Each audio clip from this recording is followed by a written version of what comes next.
Welcome back to Daeyuk. That's 6 in Korean. Look at me, I'm multicultural. 5 seconds ago. Welcome back, everyone, to Champions Tour. It's time for our second match of the day. It's G2 Esports taking on Edwards Gaming, who look to become the second VCT China team to make it to the playoffs today. Of course, Golden Boy here alongside Paper Thin and Achilles. And what the hell just happened? Look, it's insane. I mean, Trace, I had said before, like that, you know, them taking out Vitality, that could end up being one of the biggest upsets of the tournament. Yeah. It's been usurped immediately. That was an incredibly dominant performance. Well, they did it again. On the Ascent. Yeah. Coming out of that map 1, I said Feng really, absolutely, utterly destroyed Lev. If you spell that out all out, it spells fraud. Oh, you're calling it back. You're so proud of yourself about that. Set it up in the first act and we'll close it out in the third. You bum. Paper Thin, though, man. Seriously, before we move on, I mean, just this Trace team, I love them. I'm a fan. This is it. Buy me a jersey, buy the bundle. What we got to do to support these boys? What else do you want? They played amazing today. Yeah. Top to bottom, they look really, really good. Yeah, Sunset's still a weak point, but that's okay because the rest of their maps, Bind and Ascent, look phenomenal. Yeah. They are absolutely a team and they to be didn't feared. just look phenomenal. They crushed them. They flattened them. Yeah. Like, unreal stuff. I just, again, Trace Esports, I wasn't familiar with your game, papas. I'm so sorry. Okay? Pero now, I'm on your side. All right? Anyway, let's go ahead and move on to their compatriots on the other side of that. They're going to be taking on G2 Esports. Got EDG going up against G2. We'll start with G2 first, though, because G2 coming out of this one, when we saw G2 versus PACIFIC, we were all stoked, Paper Thin. We were all excited. But G2 Esports, it was business, and they took care of it with a 2-0. And it was business time for sure, and they are really in form right now. They had their business socks on. They did. The suit, the tie. The whole kit caboodle. There you go. All right, I love you, man. I do too, man. No, I just, they're such a fundamentally strong team right now. They're so well prepared for all of their matches. They play off of each other very nicely. They come into all of their games with great ideas. Josh is a great coach. I mean, top to bottom, I am so impressed with G2 this year. Yeah, it really does feel like this G2 team, Seth, can, find those layers. And if they do it here at Champions, it could be dangerous. Oh, no, for sure. I mean, this is, I think, the squad to be feared because they just have such a solid read. Valen has been an incredible IGL since he started playing the game, basically. Yeah, pretty much. And yeah, this team is incredibly gifted. We saw in the, the bumper coming into today, our nice little pre-roll video, they're saying, yeah, we see your playstyle, EDG. Yeah. Our playstyle counters yours. Yeah, no, exactly. Well, we'll see how this plays out, though. But let's check in with the professor and get a lesson for today. It's Jonah P, standing by with the Insu. I'm now standing by with one of the tournament favorites. It is Jonah P from G2. Now, I think the hype is real. You even have the doubters believing at this point that you guys can do this. So I wanted to ask you, what makes you guys so scary, so good? What is it that is setting you apart right now? The way I think about it is like no team wants to play us because of our playstyle. Everyone's very aggressive and we capitalize on that. So I think we have the best best discipline compared to all the teams. So I think that that little thing makes us different from everyone else. Oh, I can't wait to see you on the server today. Good luck. If there is a word that you can associate with G2 Esports, it 100% is discipline, because they exude it every single time. In fact, Paper Thin, I know you have a round that you wanted to break down for us on this. What you got?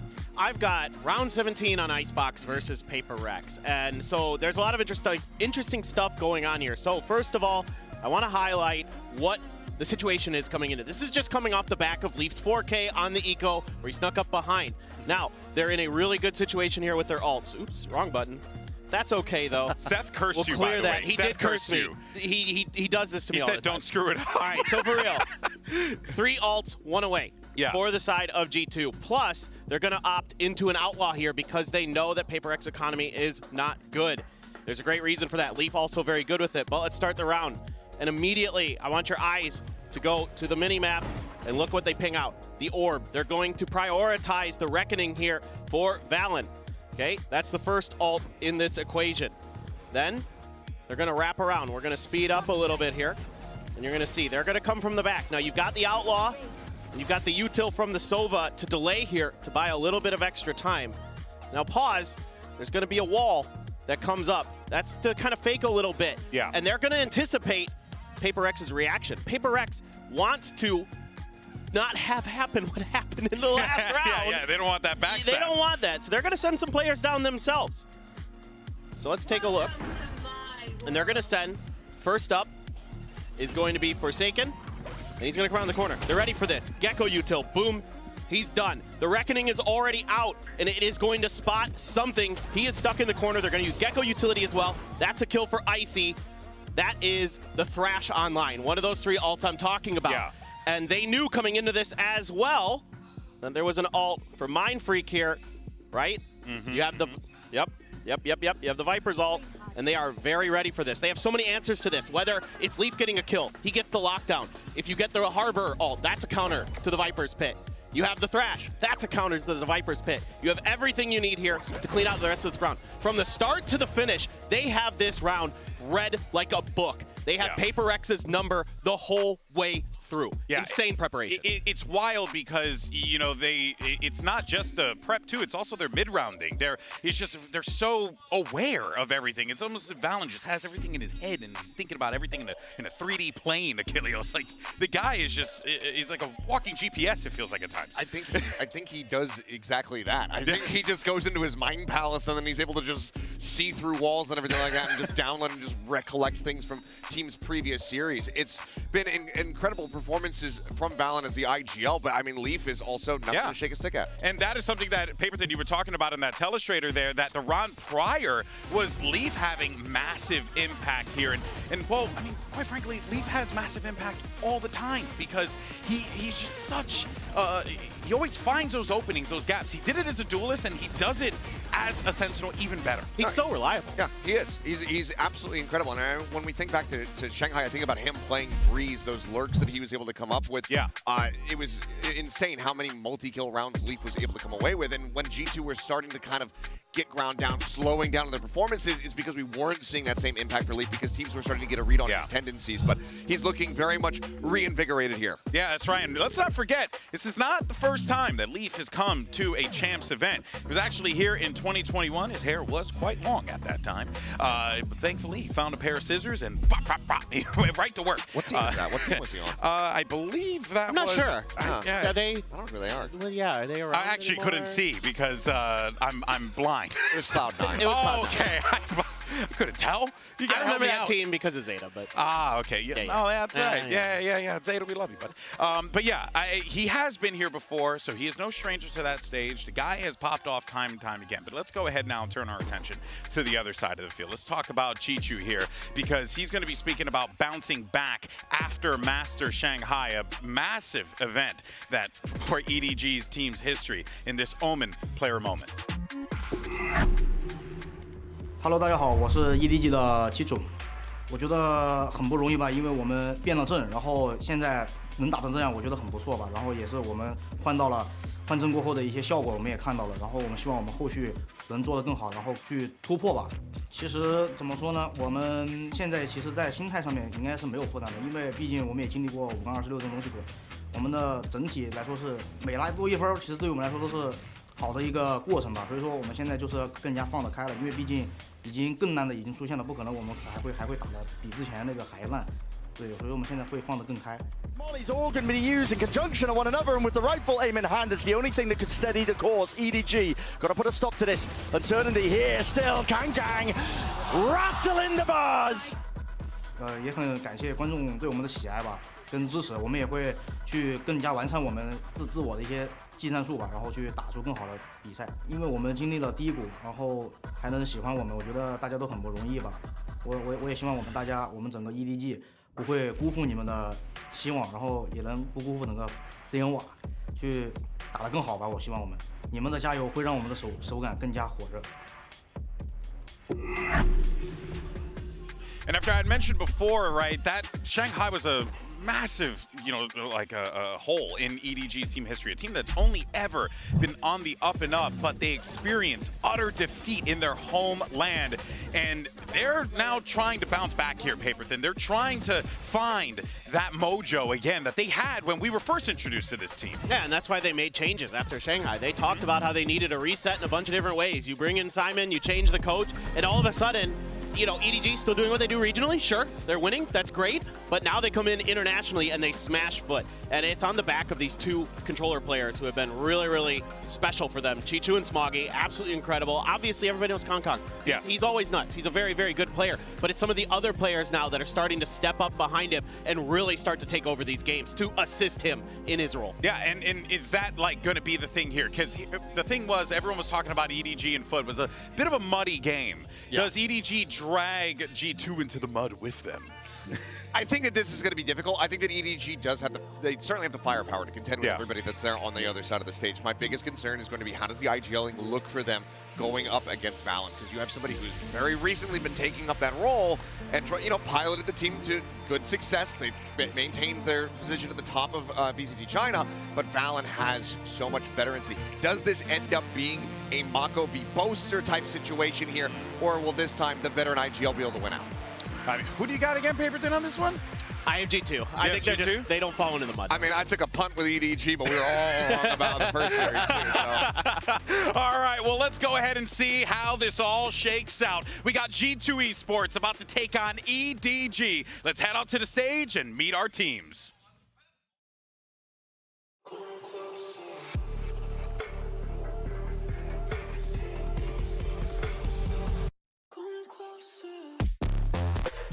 G2.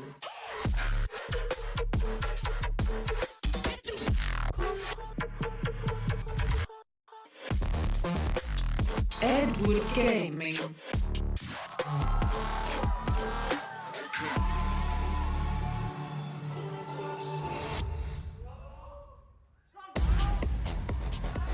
Can history repeat itself? Can a VCT China team defeat a VCT Americas team? We just saw Trace Esports do the unthinkable against Leviathan. The question on everyone's mind is, can Kong Kong and EDG manage to pull one through and dethrone and take the G2 boys off their pedestal here? But we got our series layout as well. We do, and I think that this is going to be a little bit of an inverse compared to that Trace series. They said, we don't really rely on hero plays, we don't rely on individuals, we rely on our teamwork. I feel like for EDG to come out on top of this one, it might have to come down to some of those hero plays for Kong Kong to have these fantastic moments to break through the lines of G2. Yeah, you're just going to have to find a way to keep G2 off balance, to get them to start having their protocols fall apart. That's something that's been very, very difficult for most teams to do this year. G2 is a well-oiled machine. It's going to be getting through those structures, finding cracks in the defense that G2 has let very few teams through. Yeah, and that is going to be a challenge. I think it is quite fascinating though, right? Like,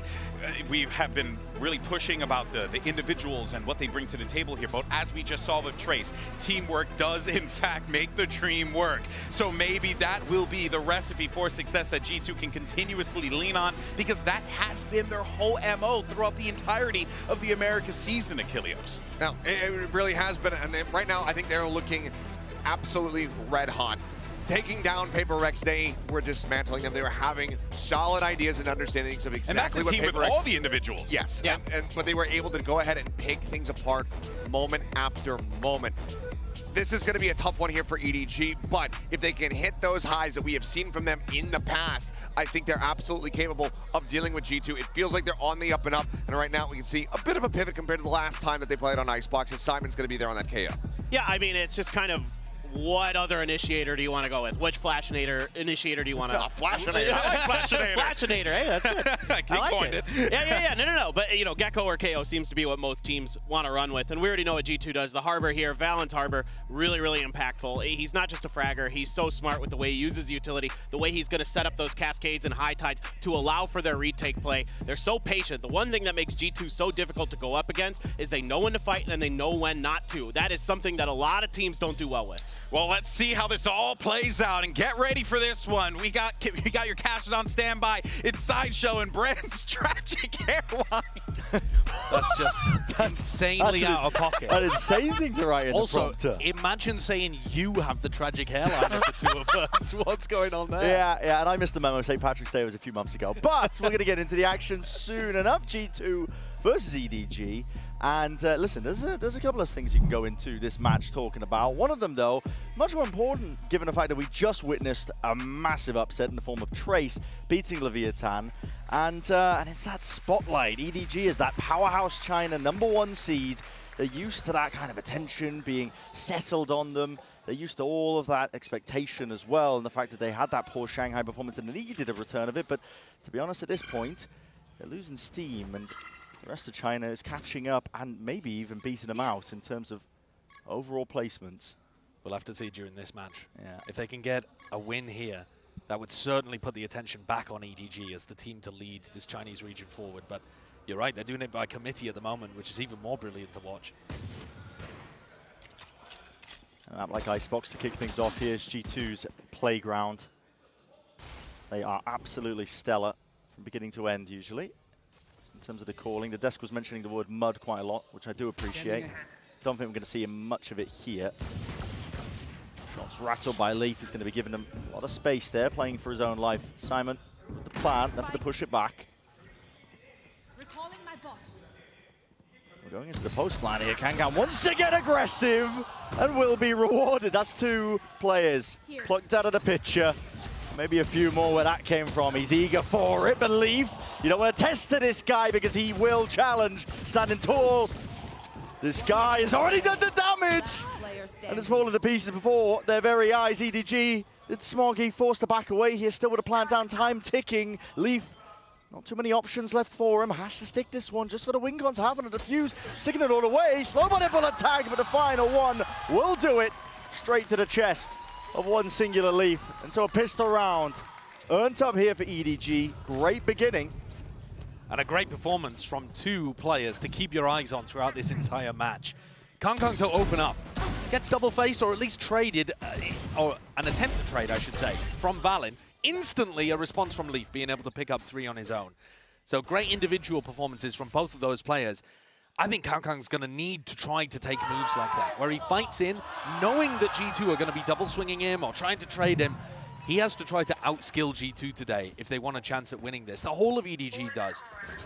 Because we talk about it so often, but this G2 team, they are so disciplined. Yeah. You know you're not going to be able to catch individuals on their own too often. They're going to be trying to set up these team plays. And I don't think that's the area that EDG should try to fight on, having better teamwork than G2. They want to lean into their strengths, which is the individualism, the brilliance that they can pull out at times. If they can drag teams into that tempo and play style even better, the trouble is G2 not really privy to it. They don't particularly like to opt into it. No, they are an extremely slow-paced team, especially once the side swap and G2 get onto the attack side. But you can see here, for example, no G2 players on the defensive A contesting these angles. They allow EDG a lot of space. Really going to be trying to lean onto the retakes, I think, throughout most of this map, at least for this half.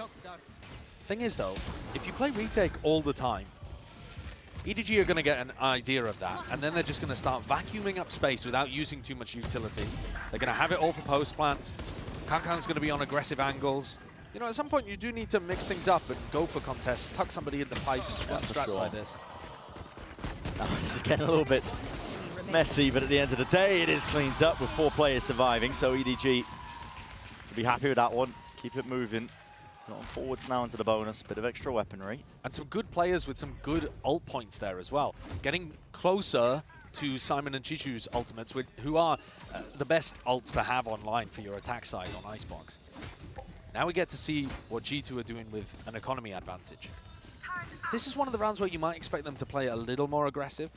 You know, we talk about G2 playing slowly, but that doesn't mean that they're completely passive all the time. They do have aggression. They do like to contest, tuck people into nest, fight over B green, for example.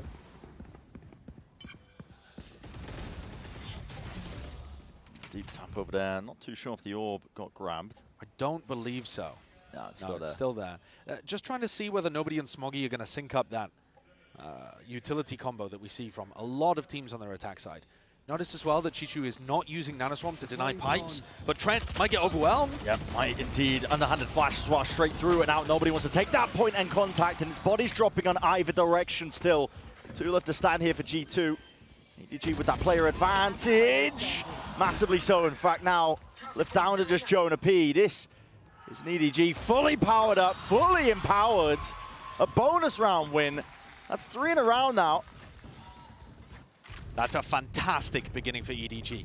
They used very little utility there.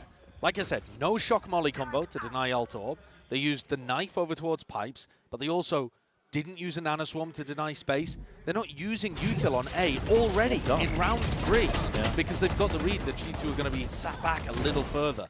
This time there was a bit of a brawler scrap on site, but you could just tell from the position that Trent used his drone. He had no clue that EDG were pushed up that far. He thought they were still sitting back waiting to exec.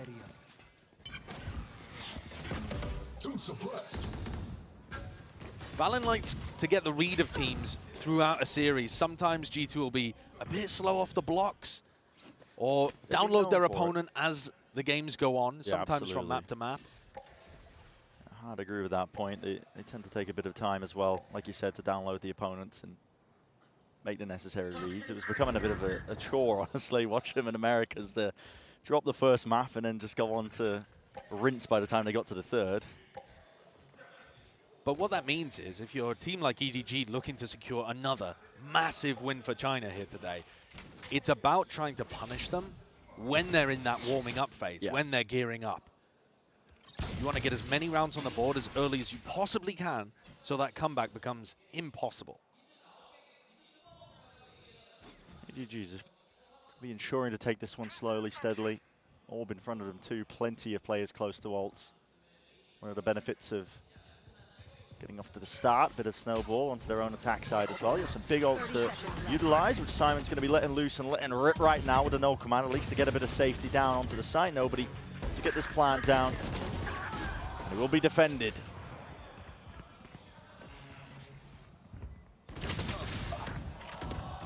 Simple cleanup. Yeah. But a pretty big ult expenditure. It's one that Simon would love to have for the next round. Perhaps a little worried about time pressure there. But they've kept things very, very clean apart from that no command usage. Coming into round 5 here, where they'll have a pit, no real ults to be able to get into the sites. But to be honest, with the way that G2 are currently playing, EDG are just kind of waltzing on in there. Not too much of the early fighting, as we've already mentioned. This one we've seen it drift over towards the A site. We'll see though, G2 also coming up close to a couple of ults of their own, big ones in fact. 2 from the lockdown, Reckoning, Thrash 1 away. Kill could put that onto the board, but G2 have got to start, I think, pressuring at least that they're fighting over A early. Again, the knife just tagging onto the 2 of them. Pair of players, Valen and Icy. Ordered back, pushed away. And Jonah P is going walkabouts here with a wall in his face as 2 players side by side. Again, a game of time, and G2 are they going to be catching it, looking completely in the wrong direction. No response there to the audio cue of the wall falling. They're already pushed up too far. Leaf falls as well. My. It's open season. EDG looking like this one is far too easy for them. Simple stuff. These first 5 rounds that we've watched, I mean, look at this. Yeah, okay. Kankan making a bit of a fool there, making Icy dance and taking the pick. Valen's the final one to pick up the pieces, and it's as likely as anything that he'll take a bullet and have his ult for the next round. A 1v5 here. It's just not doable. No, it's impossible. Got to keep the rifle, but already spotted out, noted, and he's going to be swarmed. Won't be able to carry that one into the next. Another flawless one, 5 alive, this time on a gun round. EDG have a tremendous amount of momentum behind them now. Remember that EDG have been sat kind of in the back of Champions today, watching their compatriots destroy teams that other people are suggesting favorites for the tournament. Oh, yeah. They don't know if it's going to go 2 maps, 3 maps. They have to be ready. They're sat there backstage waiting to go on, thinking obviously about the game coming up, but also watching the match, realizing, wait a second, our region is doing extremely well today. And if that didn't give them enough confidence, how about a 5-0 start against G2? On Icebox, nevertheless. I mean, it's a map that G2, as you said, mainly on the attack side, the calling of Valen. He'll be running rings around teams, he'll be calling perfection, the ults in terms of how they sync it up. It's all being worked to a masterpiece, but they're not on that side yet. They're on the defense, and they are struggling, hence the timeout that's being called. Adjustments have to be made. They thought that they maybe have come to terms with it, but I mean, G2 just losing track. I think in that previous round, G2 making a hard read that when the knife and the recon came in over towards A, Valen, he's thinking about going for the ult orb. He backs off and he's thinking, all right, this is similar to what I've seen before. This is EDG contacting in behind this utility onto A. And in fact, completely wrong read. EDG mix it up, drop the wall on B and get a couple of picks. Yeah. Just for people who haven't been aware of both of these teams, if you haven't been following them in their regional leagues, I thought from watching EDG, now they don't think this because they don't permaban it, but I thought Icebox was their worst map that they play. So for them to be 5-0 up right now, looking really prepped and running rings around Valen's understanding of what's coming at him, pretty fantastic stuff. Bodes well, definitely bodes well. And another pause. I see the timer frozen. Yeah. That strikes fear into my heart, Josh. That strikes, especially when you don't see the timeout. We had a lot of very late hit rounds in our first series of the day. It's already the time ticking. We could be down for a very long one today. Been here a few hours already. Yeah, buckle in, get some snacks. G2 on the attack side are going to be slow as well. I was and waiting here it is. for it. Confirmation. God, Pansy lands in Korea and this happens. Okay.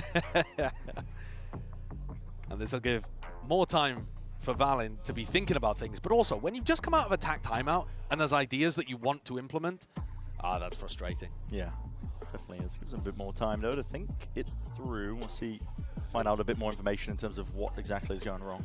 Yeah, and it looks like we're going to be back in the game fairly shortly as well. The timer's already ticking. We're into this next round of Icebox. So very small tech pause, nothing to be too concerned about. G2 trying to make sure here that they get good info on A, tucking Valen into nest. It's a bit of a bluster, isn't it?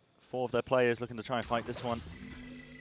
Waiting a bit of time out here with a Dizzy and the Dart. Only the one connection. They know that they've got acknowledgement that there's an EDG player at least around, but they don't know how many. And the slow pace that EDG are applying right now is making G2 just sweat a little bit more. Valen even going for a couple of peeks here, but he's missed. Oh, no, not quite. It's nobody that's missed the timing here with a Cove to evacuate. It's going to be safety in numbers. Backing all the way out of A. Almost expecting that reposition. Choosing not to try to turn that into an all-out brawl like some teams might. There's that discipline of G2, dropping back in the 5v4. But with their weapons, still 3 players with Sheriffs, it's not yet a clear advantage. Just the first hurdle that's cleared. About 40 seconds. Look at all the space that Chichu got over towards B very early on. Dodge on those shots. Could have been bad for Simon. Mid to B setup here. Leaf doesn't have the weapon to try and push this one back here, so should be an open side, but also being committed, and I don't blame them with only 20 seconds. Could be the difference maker. Simon going to be sticking that, going for the plan as well. Thrash doesn't really clear too much as well, but a backstab, no way! Responded and adjusted. Icy just whips it around and rips the head clean off. Now a reckoning, lockdown, all going to be combined. EDG just trying to stem the bleeding and stop this one before it gets out of hand. Players are weak. G2, they committed a hell of a lot into this round for them to try and lose it. Slide awareness, Smoggy already wrapping this one. Thrash connecting, that's a detainment. And there's still potentially that time on the board to make a go of things. Damage done though. As a casual reminder, and Simon still with that nade in his back pocket. Could play spoiler to absolutely all of this one. It's already gone flying and Trent is finished. Icy with a defuse, but that's been broken. And already, I hear it, time has just squandered. Gotten away from G2, but the kills. Not away from these EDG players. Edward today is gaming. G2 did a decent job of that, considering the amount of money that they had. I mean, that tuck into nest, not cleared properly by EDG because they're contacting in, because they don't want to make it obvious what position on the map they are. There's going to be gaps. So G2 tried to exploit that. But at the end of the day, too little time and too much good post-plant utility. Double nanoswarms on the spike got broken by the shock, but they still had that fragment to work with. G2 get rifles back. Are they going to try something similar again where they go for a piece of aggression? I think doing the same thing on A would be silly, but you know, going for a mid-push like this where they triple up does seem like a decent idea. They were threatening flanks like this constantly in their opener against PaperX. Using a drone now to take that space. Don't see the turret. It does give you access to flank most of the way. Instead, that one's just watching towards the flank because EDG want to go for this 5-player group up. Plant will go down here without too much, again, push back. This turret position's actually lovely. You look at the position of Jonapi's wall. If the turret was on the left here, it would get blocked off by the Viper wall. So it's broken. Alerts EDG now to the flank as well with its null command emanating out. Valendo catches the kill onto Kang. Wasn't expecting that one. Looking into the wrong direction. But the first kill does not necessarily mean a round win. We'll do the rest of the work past that point. Dizzy to clear this one. G2 blinded. Oh, still lands the shot before the eventual trade. And holding it tooth and nail in through the back. But G2 finally with those guns in hands put a round on the board. It's the same flank play that ends up working out for them. It's been a staple of the G2 defensive playbook. They bring it out, and despite the turret realizing that they're out there, they get the round done.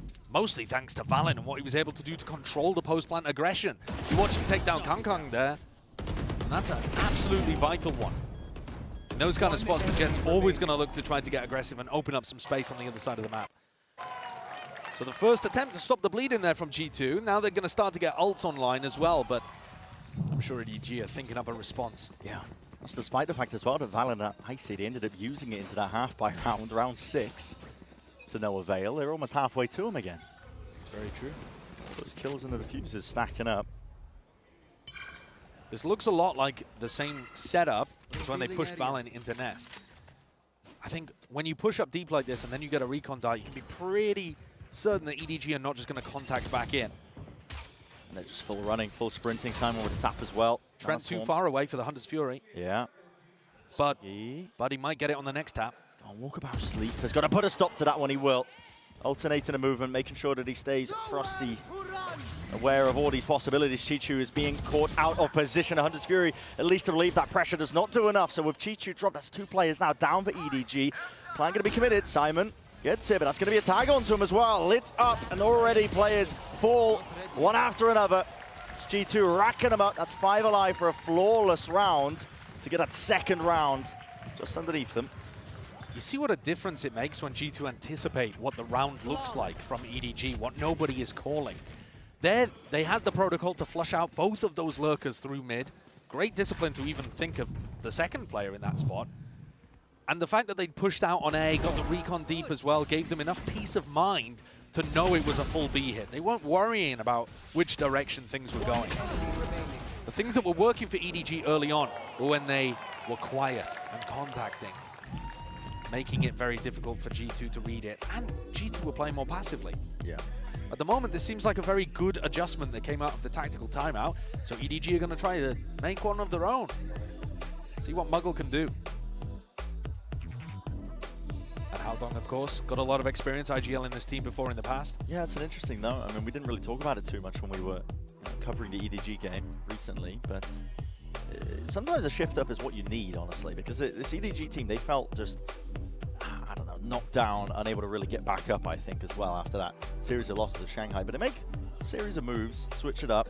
Haldong in the assistant coach seat, fresh perspective, I think, especially from a former player, maybe exactly what the team needed. Yeah, I think I would phrase it as that they had hit their ceiling. They were still performing very well in China, but they'd had one breakout event last year at Tokyo, and they weren't able to replicate that. They weren't able to go further than that. And so at that point, you got to take a risk. It might make you worse, benching Haldong and bringing in Simon and making all of these changes. But if it doesn't, perhaps it's the thing that's going to crack you through that ceiling and bring home a big result for a fan base that is extremely hungry for it. And now they're in a race with the rest of the Chinese teams by the look of things to crack a big result here at Champions. Yeah. This knife just unable to get broken early off the rip here that Simon keeps throwing out, so he gets the tag and the information. But it doesn't push G2 back. G2 still get good information. And this is not A. Yeah. Yeah, this usage of the recon dart, stuff like that, it's basically exactly the same round that we just watched. Last time, the wingman got denied by the nanoswarm from Leaf, and then you had ults ready to deny. I could see a very similar round happening here unless EDG have got something different. Well, the shock's a good first thing that's different. To count the nanoswarms, no longer a problem for them. Again, a lot of walking up behind these walls, and underhanded flash. Simon wants to make a play for this one. Leaf was tucked though, and there is safety there, but not with the respite of the rest of his team. They couldn't quite follow up on all of that, so he's going to get traded. Tag up into the back. Thrash now follows through, straight through onto the side, but broken just before the detainment. Onto the high ground, Kang. He's getting quirky with it in terms of trying to play this spacing and timings as well. He's already flanked straight through, and Icy, yeah, the knife out, just was not expecting it. Deep dart. Able to follow off of it. Trent is so damn concerned now. All these players, because Kang is ripping them to shreds, man. What a great adjustment coming out of the tag timeout. Obviously, great individual play from Kang too, but I got to give credit to Muggle and Howdon. We were just talking about how good the tag timeout was from G2.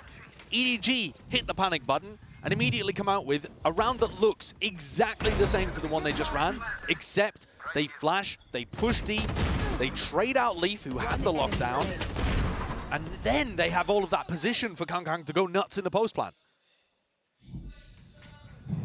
This playstyle of EDG, it is almost hard countering the fact that G2 don't really have a natural. Oh, that's unfortunate. That's really bad in this patch. Yeah, we won't talk about that. Yeah, you are not going to have any smoke for mid now.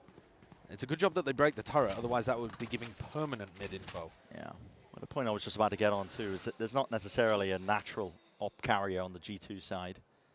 Something to punish, I think, a lot of this contact play that EDG are going for. It's a great point. Icy, even when he plays duelist, doesn't pull out the operator too much. He is almost the opposite of Kang in many respects. Yeah, he definitely is. Not leaning into it, although Kang's rifling.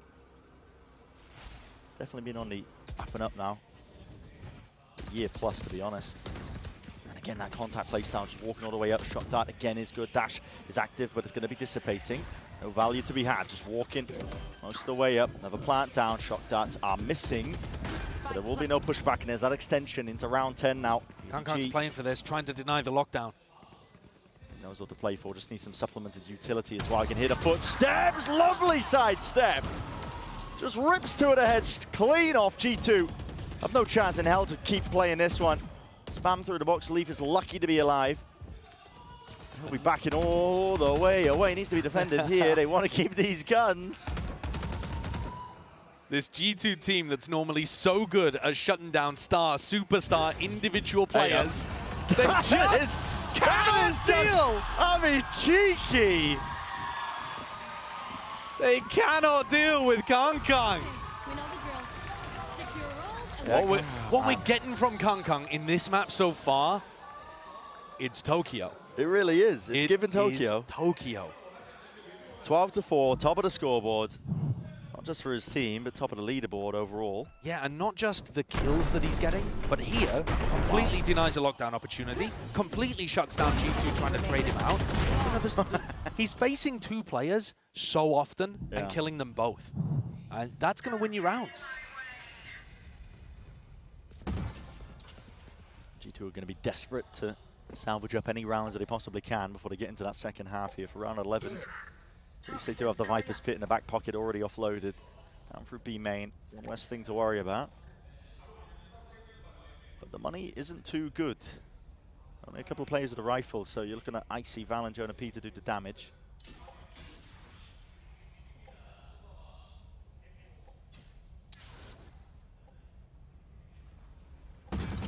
Drone, get the tag and a break. Yeah, Simon backs off as Jishu goes forwards. They're hoping that they don't read there was a second player there. And it's just barely held. Jiggle peeked as well. Chichu almost lucky to be alive. There was a couple of players that quickly were looking to try and put a stop to this one. Trent plugs up the gap in through mid. A is extraordinarily open, but if they come into the B split, Jonah P could win the round still. Allen's dropped. I think that's through the window. Leaf has got a lot to do into this spot as well, but just with the Stinger in hand, close quarter combat, even with him being set up for it, the pit's still up and active, walking around. Icy, he does drop Kang. With the Dizzy broken as well, he knows that there's even more where that come from, and Jonah P's worked his magic! Right from behind, just not expecting that. Level of awareness that went missing there for EDG into this round, and it leaves it to Chichu.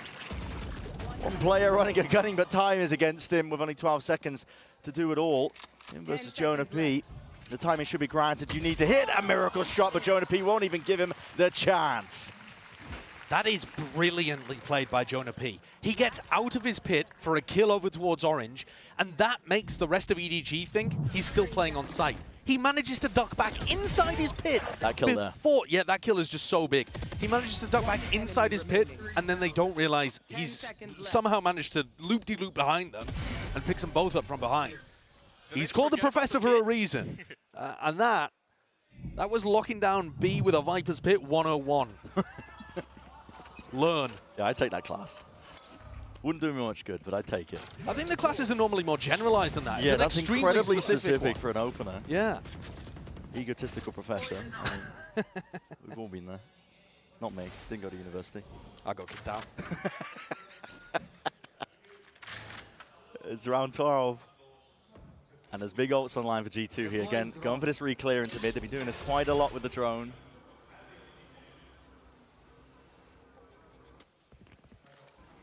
Gives them peace of mind in that direction as well. They've got to get a good read, at least, that it's going to be leaning over towards the A side. They do have, again, the ults for the retake. Yeah, and they're going to try to... Leaf dropped. Oh, that's huge. No lockdown now available. And Simon, if he pops ult, can deny the Reckoning.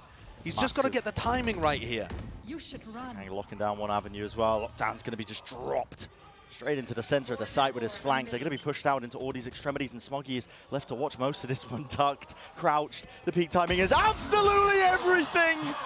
And Smoggy delivering death blow after death blow and toying with his food at the end. He knows that he's essentially wrapped this one up. Running around him, not giving Jonah P any easy access. Not to the body. Valen shut out. G2 with a movement. Nice little jiggle. Pit in the face. Jonah P shut down and shut out of the round entirely. This is a 9-3 if I've ever seen one. And a beautiful half from EDG. I mean, the way that they played around the ults in that final round completely outplayed G2. And then you think back to previous rounds where Kangkong is pushing deep onto screens to deny lockdown. They've just had a phenomenal awareness of how G2 are going to play around ults this whole half. And I'm sure that's going to extend into the next.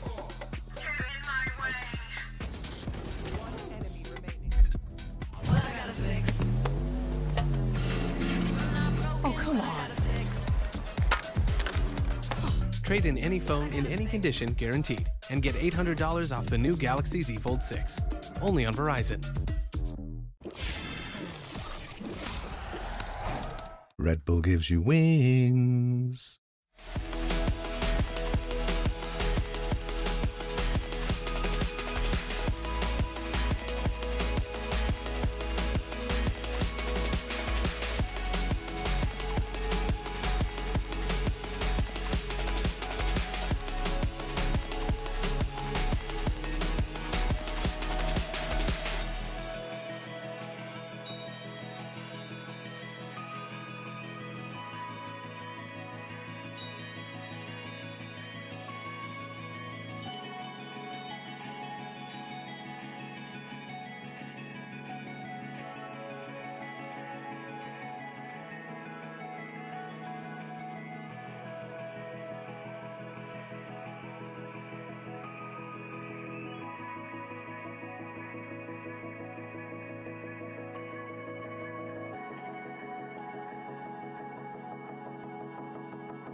Be a Valorant global event, I think. We've had a few upsets, now early days so far, but with all the #1 seeds just taking a knock, and EDG looking primed and ready to take one of the best maps from G2, for G2, away in the form of Icebox early on with this 9-3 beginning. And my goodness, it's, listen, China just one event too late, I think, as well. They probably would have liked to have done this at Shanghai, but they'll take now. Yeah, absolutely. Actually, that's a great question. Would you have preferred to win in China or win champs? I think most people would still say champs. Oh yeah, but to be honest, that might be a tough question for some of the Chinese players. But I mean, we're way far away from that. Way far away. But it's difficult not to get sucked up into the hype. Again, EDG, if they're able to close this out, would be looking good to be the best performing #1 seed in the tournament. Yeah. Which what a world, man. What a world. Yeah. G2 have got some time to fight back, but they need a pistol here for it to seem even remotely doable. Yeah, that's the trouble, is their attack side does look good, but as you mentioned, you need a pistol round to even just get the buffer room to breathe, because EDG win this one, you're looking at 11 on the board, and at that point, it's just, I mean, it takes anything. A swift breeze can potentially take you over the finish line. This is where nobody absolutely shines. If there was a lurker over on A, he's dead right now. I mean, the risks that he's taking, he's a very feast or famine player. We do love our nobody. But nobody over on the A side. It was just guaranteed to his team as the IGL that this is a B hit. They should be able to completely box G2 in here. They're going to go for a refine, a reclear. It's just a contact swing. Straight up, taking the fights as well. This one could get dangerous, and Dire still winning it potentially out as well. Kang needs some help here over the shoulder as well. Reinforcements have to arrive. He needs some defense, but still, yeah, Chichu is right there alongside him. How could I doubt? The 10th round, a pistol round. EDG. Oh, yeah, they've heard all about the upsets. Looking great there on the pistol. They got the read perfectly that it was on B. Is it a risk to go for a reclear like this when you know that they're 5-stacked in B main? Absolutely. I mean, you're opting into a numbers disadvantaged team fight, and yet they still come out on top. They had that element of surprise, dodged the utility beautifully, and their players are popping. I mean, just take a look at the scoreboard here. I've been bigging up Kang. Smoggy was amazing in the game against Foot. Chichu's at the top of the scoreboard. Everything is working right now for EDG. Right here. It would be unfathomable that they dropped this map from this point. It really would. And that's without taking anything away from how good G2 have looked here. It's just, it looks like EDG's day here on Icebox. Right there. The read and more firepower hitting. Weapon in the hands of Smoggy. He's going to be hearing all this noise. Bullet sent flying. Straight into the back here, no punish, though, almost catching onto Smoggy. He's going to get overwhelmed, surely will fall. Drop the gun into the laps of G2, including this plant. Time might get against him as well. It's long rotates on a map like Icebox. Tucked up position as well from Trent and Valen. Looks like Valen's trying to bait for Trent. It gets tricky at this point, it gets real tricky. They can be moving in and out as well. They're in the walls, man, they're in the walls, and it's all about collecting the kills when they're at least propped up, and opportunities are presented to you. Kang, not to be denied. It was looking tricky. You can see the help on a few of the players just to the right, especially when they get that plant down. I start to get a little bit worried, but all contained, all maintained in the end. They are in control of the map. Dashing into them. No, I respect that. That's ridiculous from Kang. That's ballsy.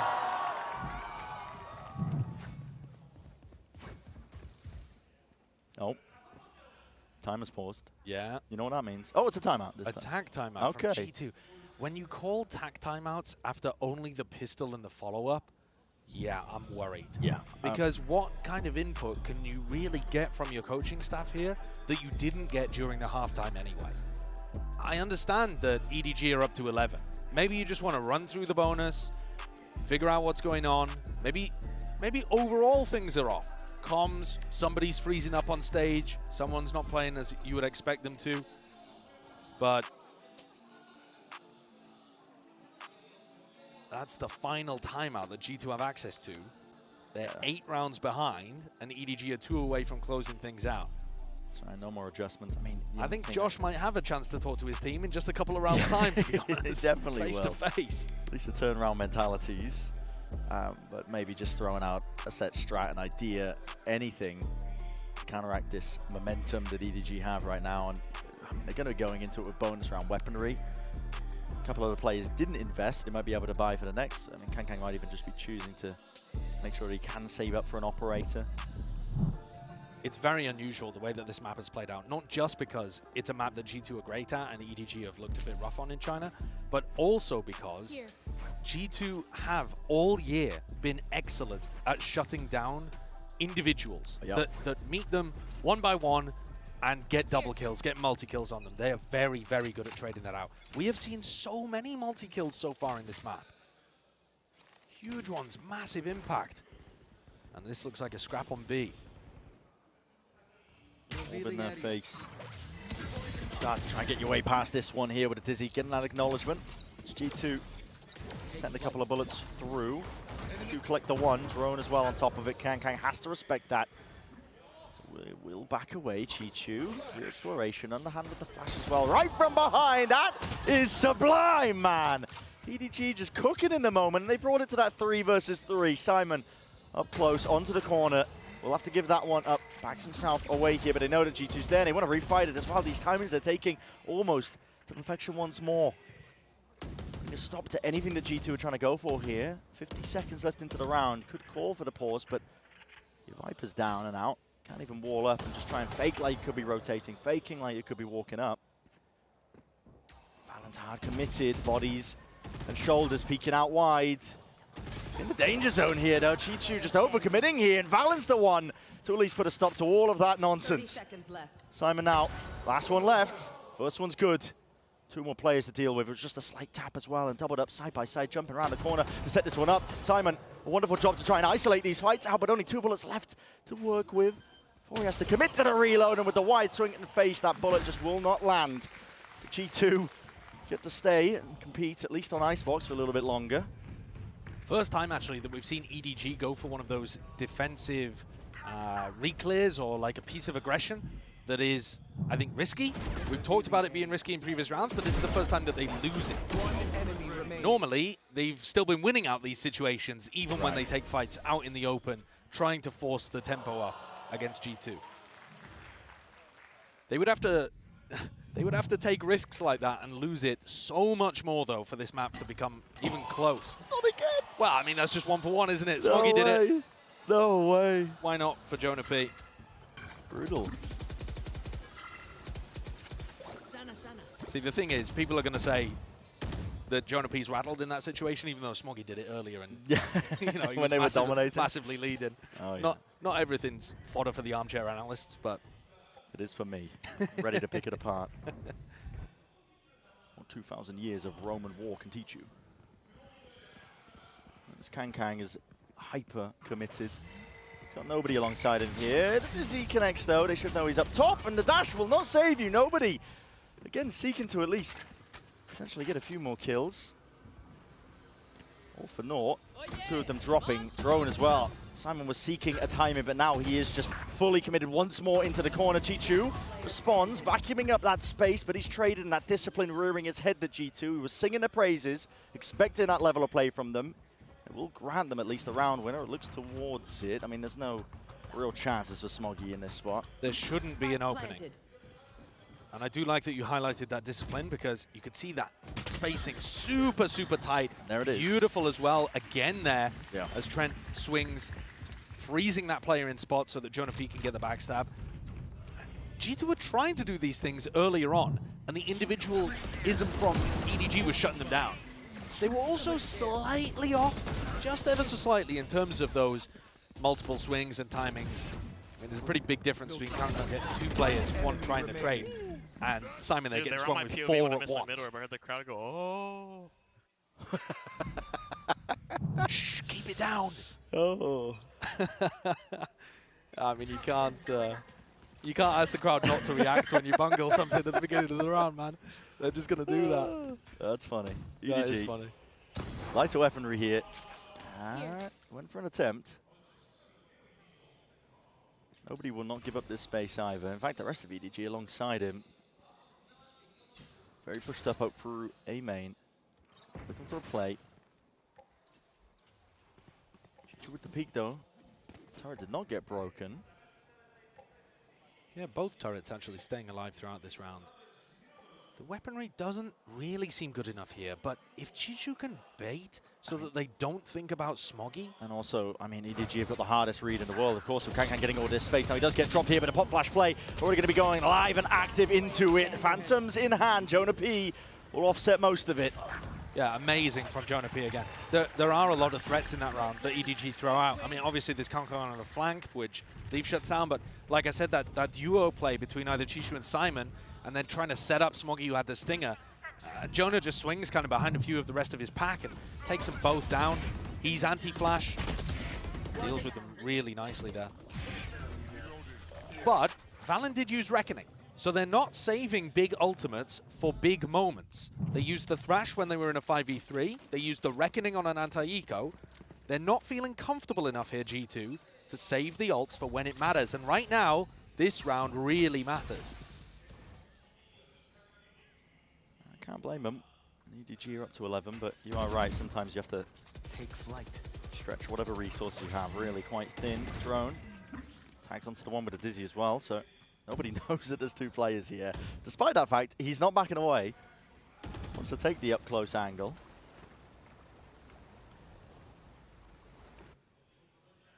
These are the kind of moments where it worries me that nobody is playing aggressively like this, because again, you're 5 rounds up, you actually don't need to take these kind of risks. But maybe a risk like this will end up putting them over the line. It's just a feed waiting to happen, Trent. Okay, drone's going to be used as well, so nobody will get the hell out of there. Lockdown's going to be used as a response to this. EDG going to be... They have a overall. Yeah, there's a overall to break this one, so... Going to break that fast as well. Plant down from Icy with the wingman dropped, so at least getting themselves into the post plant. They've got plenty more util where that came from as well. Look at Jonah P out here on B, by the way. He's going to be trying to wrap this one while nobody's way ahead of the rest of his team as well. So with him drop, first kill advantage gone away. And honestly, the fight might just be over before Jonah P even gets into the fray. Icy. 3 on the board, there's 2 plays left to stand. You know the maths. Adds up to potentially an ace, but not anymore. Jonah P. My ultimate is ready. Finally strikes right from behind there, so all the timing's taken.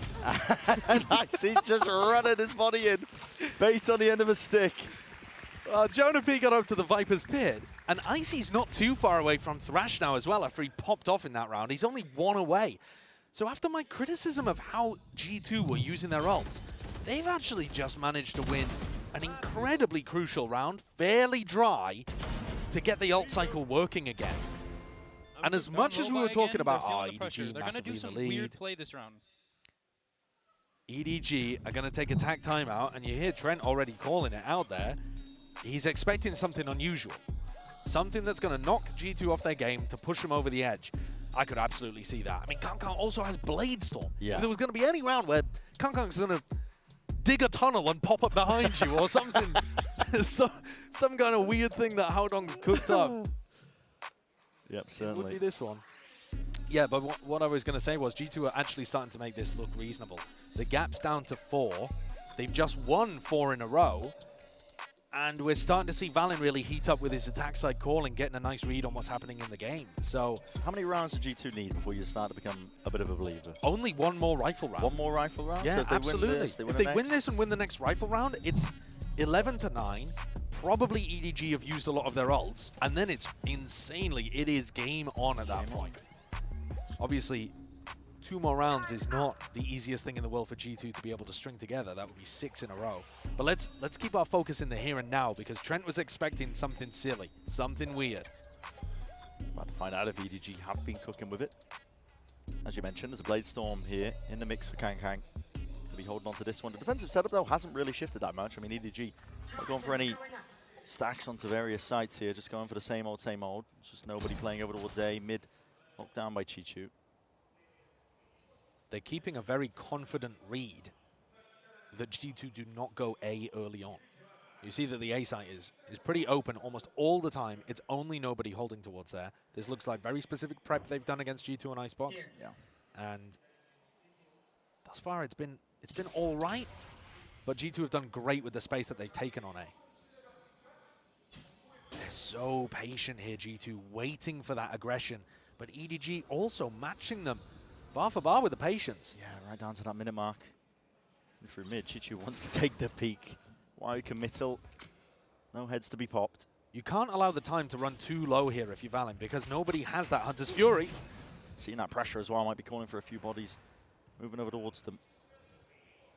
Not too much shift, though, occurring. In fact, EDG are kind of scattered to the wind right now. In fact, making the rotations over towards A. And here's the danger zone that you were talking about right now, Josh. Nobody. I think play off site here, play for your ult. Yeah, but he's not intending to do that one. I see what the plans. Already 7 forwards need to be defended. It's not. And already broken. Nobody in Chichu. They strike from the sides to pin to play. Double pronged in the approach. And guess what? It's worked out fully in the favor. The flash repeat again in the refight here with the rifles. They're going to try and sail their way through this course, but already it's tumultuous indeed. Time running them down, and a thrifty win to get EDG up to that 12. G2 were ready for it. G2 knew it was coming, and yet they still could not stop it. Ran perfectly into that read. EDG had 4 players rotating over to the A side, only Kangkang on the other side of the map, before the plant was even anywhere near ready to go down. The patience from G2 ended up being their worst enemy there. Time was not on their side. Now, whereas it looked like those 4 in a row were going to set a comeback on the path for G2, suddenly EDG won away. As I said earlier as well, it's the case when you get up to that 11th, you know, all it takes is one thrifty and a swift breeze to knock you over the finish line here for EDG, because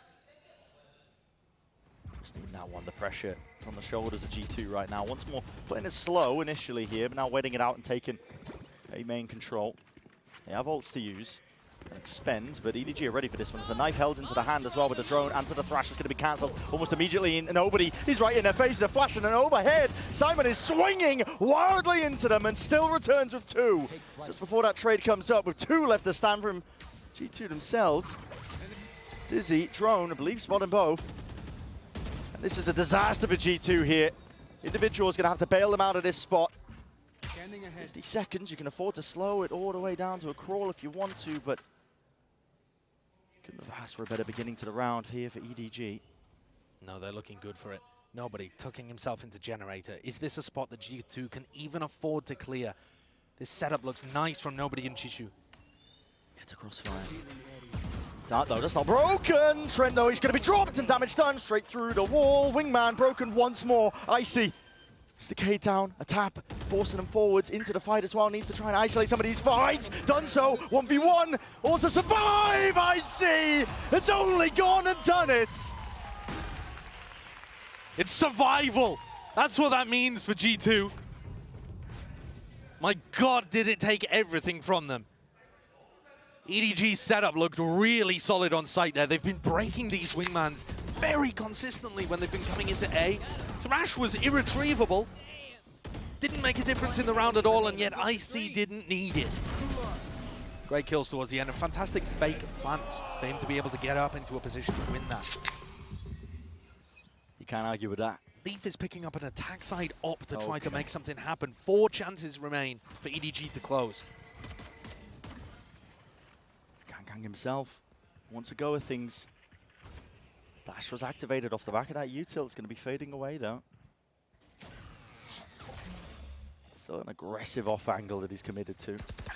And Chichu going re-exploring into mid. He hasn't been punished for these peeks onto the turret up until now. Did he get a spot to know that Leaf is playing with an attack side op as well? No idea. Nobody looks like he wants to take another swing at this. They still have the turret up for mid information, but they're so hungry for it. Yeah. The difficulties here for ED, or for G2 I should say, is don't want to be running into the same problems that opened you up for the thrifty loss earlier. Absolutely. EDG up to 12, with time becoming an issue once more potentially. Thrown up and over. The knife is dodged, only tagging onto the 1 as well. Might be a bit of that false information. Oh, underhanded Simon is eager for the scrap. Does come up with the 1. Is he going to be into his face as well? Plenty of targets up and over. Jonah P just did not know which way to adjust. And this is it, surely.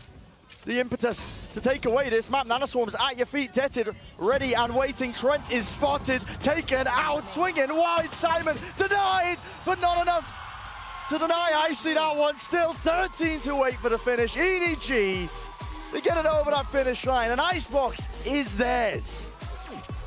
An incredible map to open things up in this series.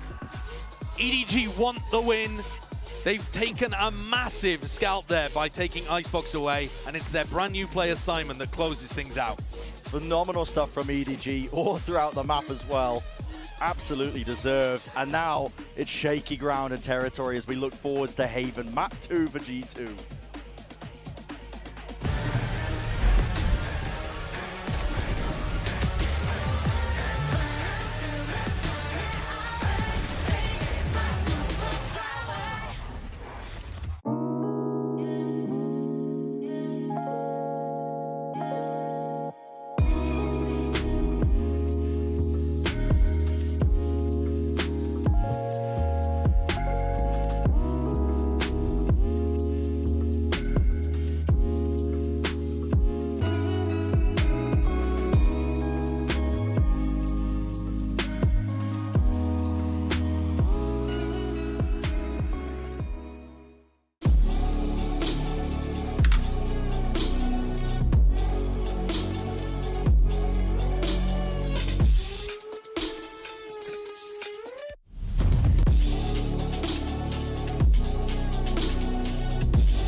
me. From dusk till dawn, I'm a loose sleep. I ain't trying to live broke like you be. I've been coming for the bag, I do me. Will I get paid? Absolutely. Cause you better knew a boss like Takeoff. I ain't left all bad and bougie. Heard them talk, they barely knew me.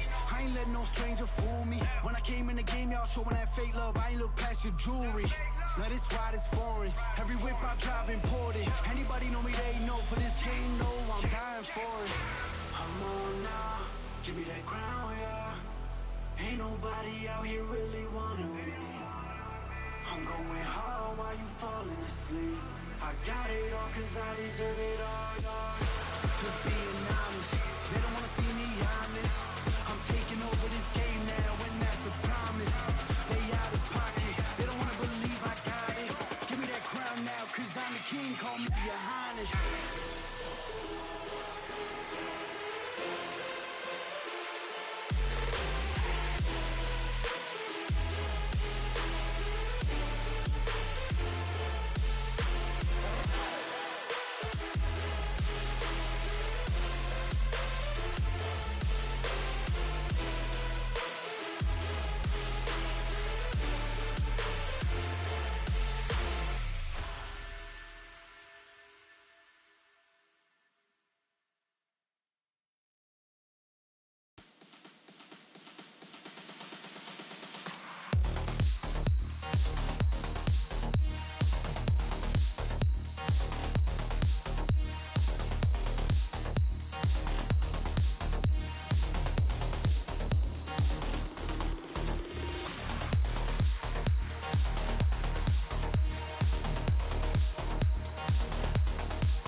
It's a great day to be a fan of VCTC, and I'm now joined by the head coach of EDG, Muggle, and Luna here to do some translations as well. Now, I've heard a lot of discourse that looking at EDG this time around is giving the same feeling as you guys back in Masters Tokyo. And of course, at Shanghai, you guys underperformed a little bit. So how did you guys manage to turn things around and look this good in the space of time that you guys have had?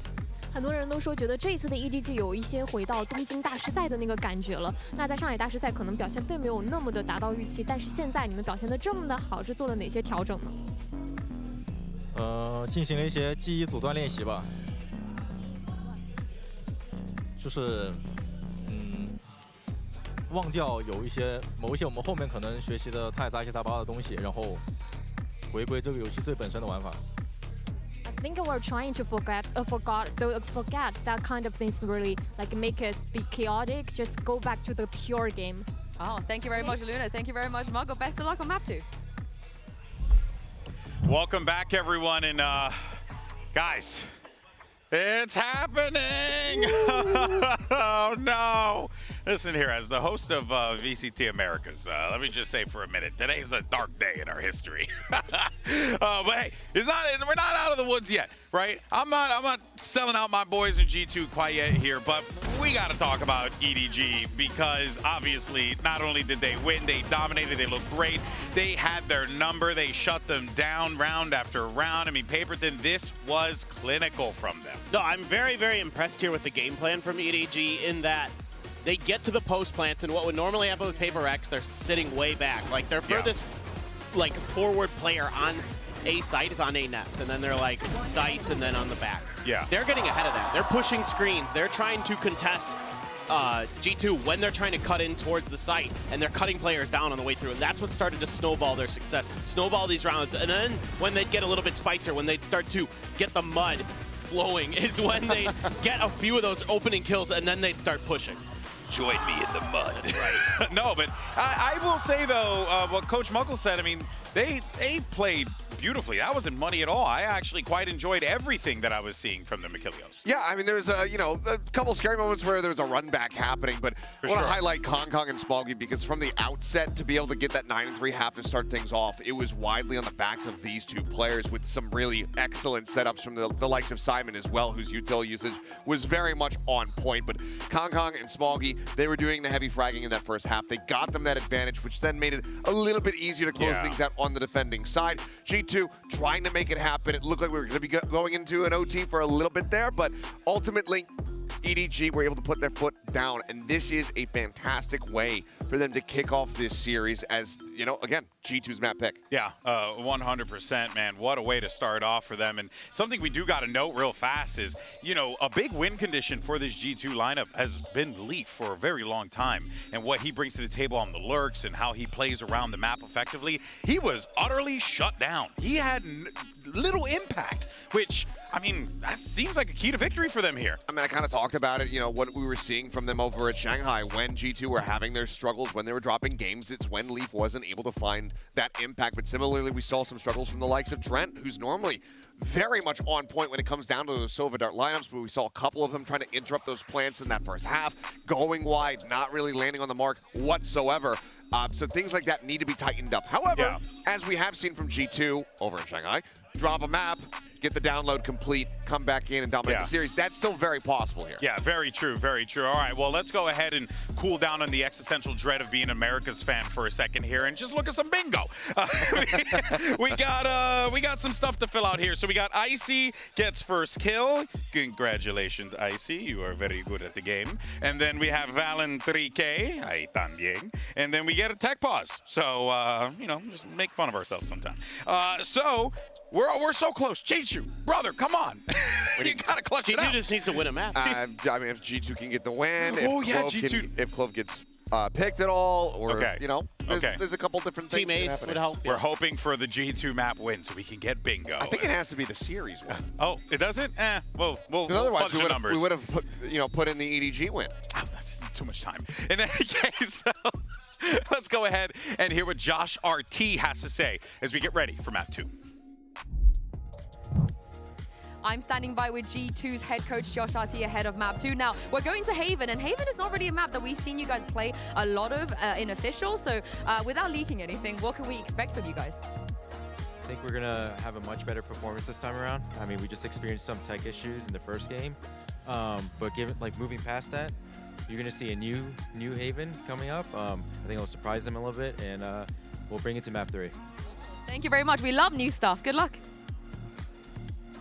Okay, a new Haven. Brother, I'm in. Okay, sell me. Yeah, I mean, I don't think that's too shocking. This has been a very middling map for them overall. They've only played it twice and have a 50% win rate here in 2024 on that map. So doing something new, I don't think is going to be the biggest surprise. Yeah, I mean, they were just running the stock standard Haven comp, right? Like the breach and everything that you would normally go, the KO, Sova, all that stuff. So this is going to be interesting. If he says they have something new cooked up, what does that mean? That worries me. Do we have a Neon in there, maybe? A lot of teams are leading into Neon comps. Whoa! Okay. Or the Yoru. That's the other one. Okay.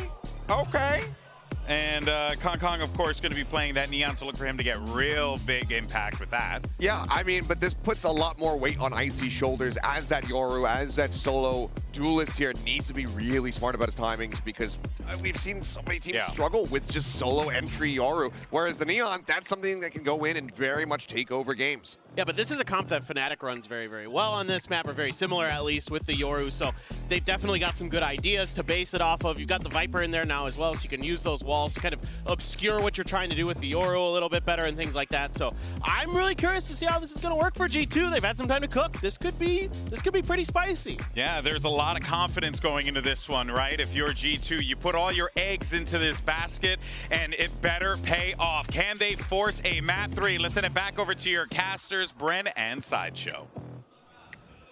Thank you very much, guys. Yeah, it's a lot resting on the shoulders of these G2 players that this Gambit, and I'm sure that they put time into, at least with this composition on Haven, but the fact that it needs to pay off here, because you've already started a map down.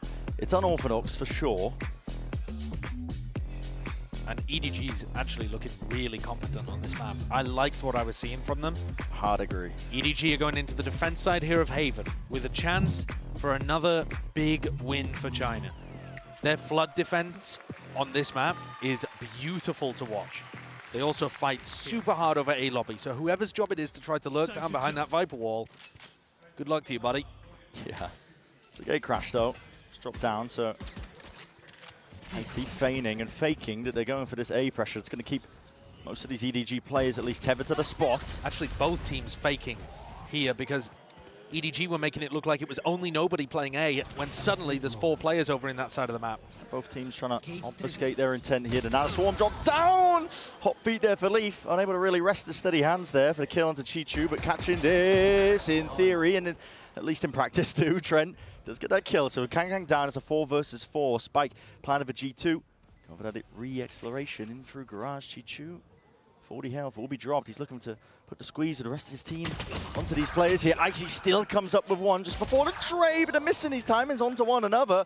And now just 2 against the 3. G2 have got to try and hold this one back here. Util in the back pocket. Simon's got that fault line. It's going to be let loose along with the paranoia in through the back. Valen could not stand a chance against it. And you know where the last is. Jonah P is no more. Another pistol round here for EDG. We were highlighting the ideas that they had coming into this map. They look well drilled on Haven. That's why it's that scary, tumultuous territory here for G2. It's a map that they haven't looked too hard at. You know, they've had to experiment. They've had to run different compositions, at least here and now. But for EDG, you're going to start to see a lot more of that, I think. You note as well that Jonah P uses his orb to place that over towards spawn and make the retake very difficult. Where did EDG come from? From the flank, from Garage. Only Chishu, the only player coming from spawn. All of the others went on the flank. EDG know how to play against this composition. You can tell right from the pistol round that they're comfortable playing against Viper comps.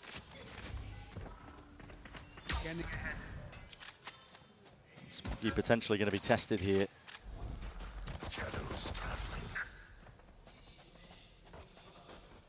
It's just G2 feigning like they are. They want to grab an orb, see if they can pull a few players out of position, maybe get a kill. Meanwhile, full lobby control. Nobody's holding onto the drone like, do I use it? What's going on? Playing aggressively like this is really, really strong against this Viper wall. It's aggressive. It can be punished in other ways. Just bonkers, though. I mean, going for the flash re-clear. Wow. And the crossfire's already been set up, and it's a gun given away, but Leafy's got his back wide open, so Simon will happily take that timing against him. Aftershock is good too, in through the back. Icy trying to TP and make a play happen, but it's a second one now accrued up here for EDG. Not too much damage and danger into it. It still keeps 3 of these players intact. Yeah, at least a few of the guns. They're doing fine though. There was 2 players that didn't even buy into that round, so they kept all 3 pieces of weaponry. They're doing fine. EDG's bonus is going to be very potent. And we have yet to really see G2 a good opportunity to get in. That goes there. It is going to be tough for Icy to get into position. Paperthin made the comparison to Fnatic's composition. But Fnatic's comp, the Yoru makes space for an ISO. That doesn't exist here. Someone else on G2 has got to step up. Probably Valen going in and trading these out.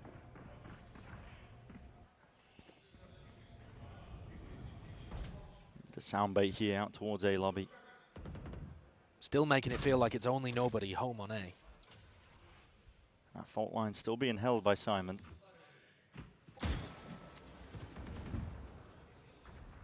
little bit of mid-rounder, making sure that they can break some of this util. It's drone forwards and through B. All the trips going to be dealt with here. We're barely down into the minute mark. It's good defaulting. Oh, Simon, what are you going for here? You silly Billy. Dropped, man. He's taking risks to try and get that mid-round information. Stun connects, but Lee's covering over the shoulder.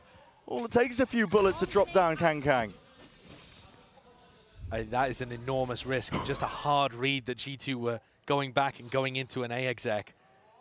Smoggy barely spotting the shoulder on either side here. He is the one in danger. But at the end of the day, you got to take risks. It's a good paranoia.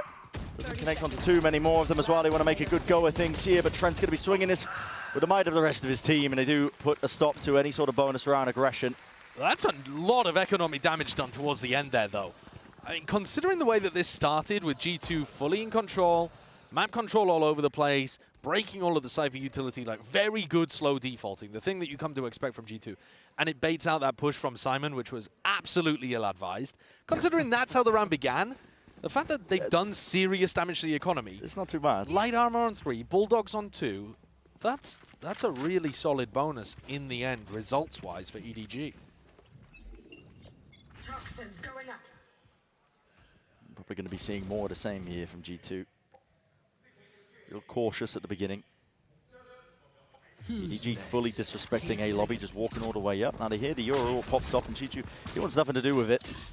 Orb over the top as well. It's just straight from the lineup, but EDG player is going to be trying to evacuate into the arms of Leaf. Already sucked up position in through garage here. They hear the footsteps as well. EDG just crossed up, nobody not expecting, like Leaf could already have repositioned there. Fake into the TP, Kang. Not going to be setting his eyes there for long, but not also going to be winning out the fight. He's going to be dropped. And at this point, with just Simon and Smoggy left alive, forced to save these rifles. And Simon's petrified. He thinks that Leaf is going to be coming around behind him. In his head there, Leaf was just pushing out garage, and Leaf is going to be popping out of, you know, window or pushing around behind him. He thinks he's fully stuck in that spot. Now, obviously, we can tell that Leaf had decided not to take that particular snack and had gone off in a different direction to make sure that the post plant was secure in other areas. But yeah, EDG getting a little stressed out in these final 2 rounds with the correct ways to respond to things. It was a beautiful insert, though, from Valens calling to get Leaf into that garage window position. That was lovely. But what we've seen from EDG in China is that they enjoyed flood defending on C. And that means that Jishu, Smoggy would hold their ground on C, anchor the site, and other people would come in to reinforce that. Now, I think one of the reasons that they are feeling like they can't do that here is because they've got 3 people defending A very late into the round, because they can never be sure that A is clear. You watch the way that EDG defend on the A site, they're holding the fault line, they're holding the stuns, they're not actually going for early round, flushing out A lobby. Valens walked straight past, there's no TP necessary, nobody punished for the hubris. Yes, it is these weaker weapons in the hands of these EDG players, and they want to try and make usage of them, but to their own dismay. Spike drop. Time to jump. Yeah, I think you're right on the money as well, talking about that kind of push and pull from EDG, where the defense onto A is going to be weaker. Kind of looking to do some damage. Yeah, it's not necessarily weak, it's slow. I think that's the biggest issue that EDG are currently having. In an ideal world, they would want to flush out A lobby, clear it out, and then get back to doing what they're doing on the rest of the map.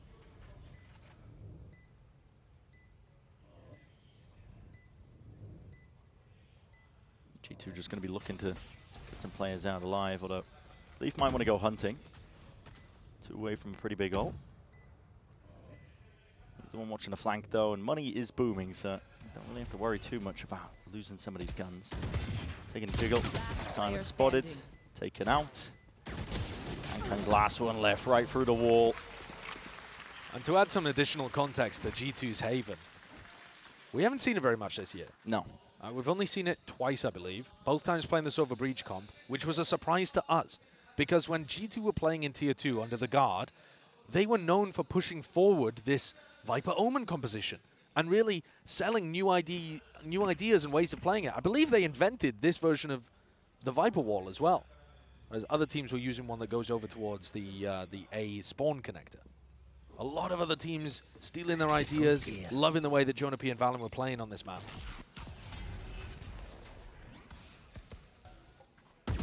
You're already seeing the difficulties for EDG to get a handle on that A lobby control. Unless they fully commit with bodies and a bit of utility to clear it out early. The Viper Wall. Deploying drone. Yeah, I think nobody needs to be using his drone from short to clear out that area while someone else jiggle spots A long. This is a mistake I think that a lot of people make against this Viper. Certainly one the Sentinels made when they were playing. G2 right now, they're fishing for a couple of ults to be used, misused by EDG. They've got a lot in their back pocket. See the tap of the orb, that was the intent of it, to see if they had those protocols to Both flashes have been used already on A just to re-clear for information. And there are still 3 players deeply committed to the A site of 50 seconds on the clock. They're not ready to flood defend into B right now. Now they're starting to get a move on. Now they're starting to get here. Fault line's good. Aftershock even better. They'll be able to get themselves out of there with the util. Yes, at least now the Rolling Thunder clears it, but it's an open and empty side at the end of the day. Kang. It's like tap. Forces out the first wave of things, which happens to be the bullets. Snakebite laid out on top. All alongside it. All grouped up. There needs to be an extra element here from EDG if they want to try and navigate this spot and situation. It's a drone out and through. It's going to get that tag onto Valen. Going to be util used to clear him out here. Wall blocking the way, but holding it down out through garage. And whipping the rifle around, spraying. Not quite praying. It was all quite precise at the end of the day here for G2, but very well organized and navigated. As I said prior, I mean, a lot of ults to try and deal with and get through there to even get themselves into a plant position. And they didn't bait any of them out. I mean, in terms of the post-plant ultimates, sorry. The ultimates that G2 had in their back pocket to make that post-plant a checkmate situation, it didn't even have to use them. Specifically the Hunter's Fury, but Leaf with the kills even got his lockdown online. That's going to be another amazing one to add to the arsenal. Insane, Jacob. So, tack timeout called here by EDG. They've got to figure out how to stop the Rock, because this is now 4 rounds in a row, likely 5 in a row, and they've used that breach ult. There wasn't really a push down mid there going on. No. There haven't been any opportunities for them to push up aggressively on C or A.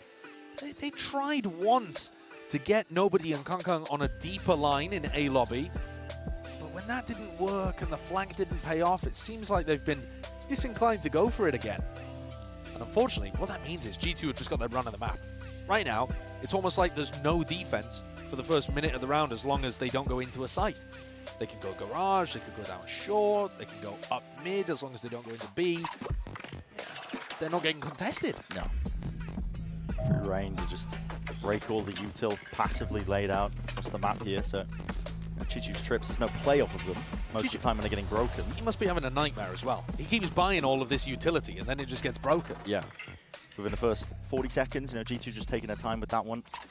And this entire comp of VDG, it really relies, I think, on either following the noise cues or knowing exactly where the hits are coming through so they can either flood defend, help some anchoring players, but when it's getting slow to a crawl like this by G2, they're forced to spread their players out, and you can't really play to the advantages of the composition. Here's a bit of a push, looking like they're trying to feign, like they're fighting over A lobby, at least with the early stun, and Kang is immediately getting the hell out of there, but it's just a cheeky play.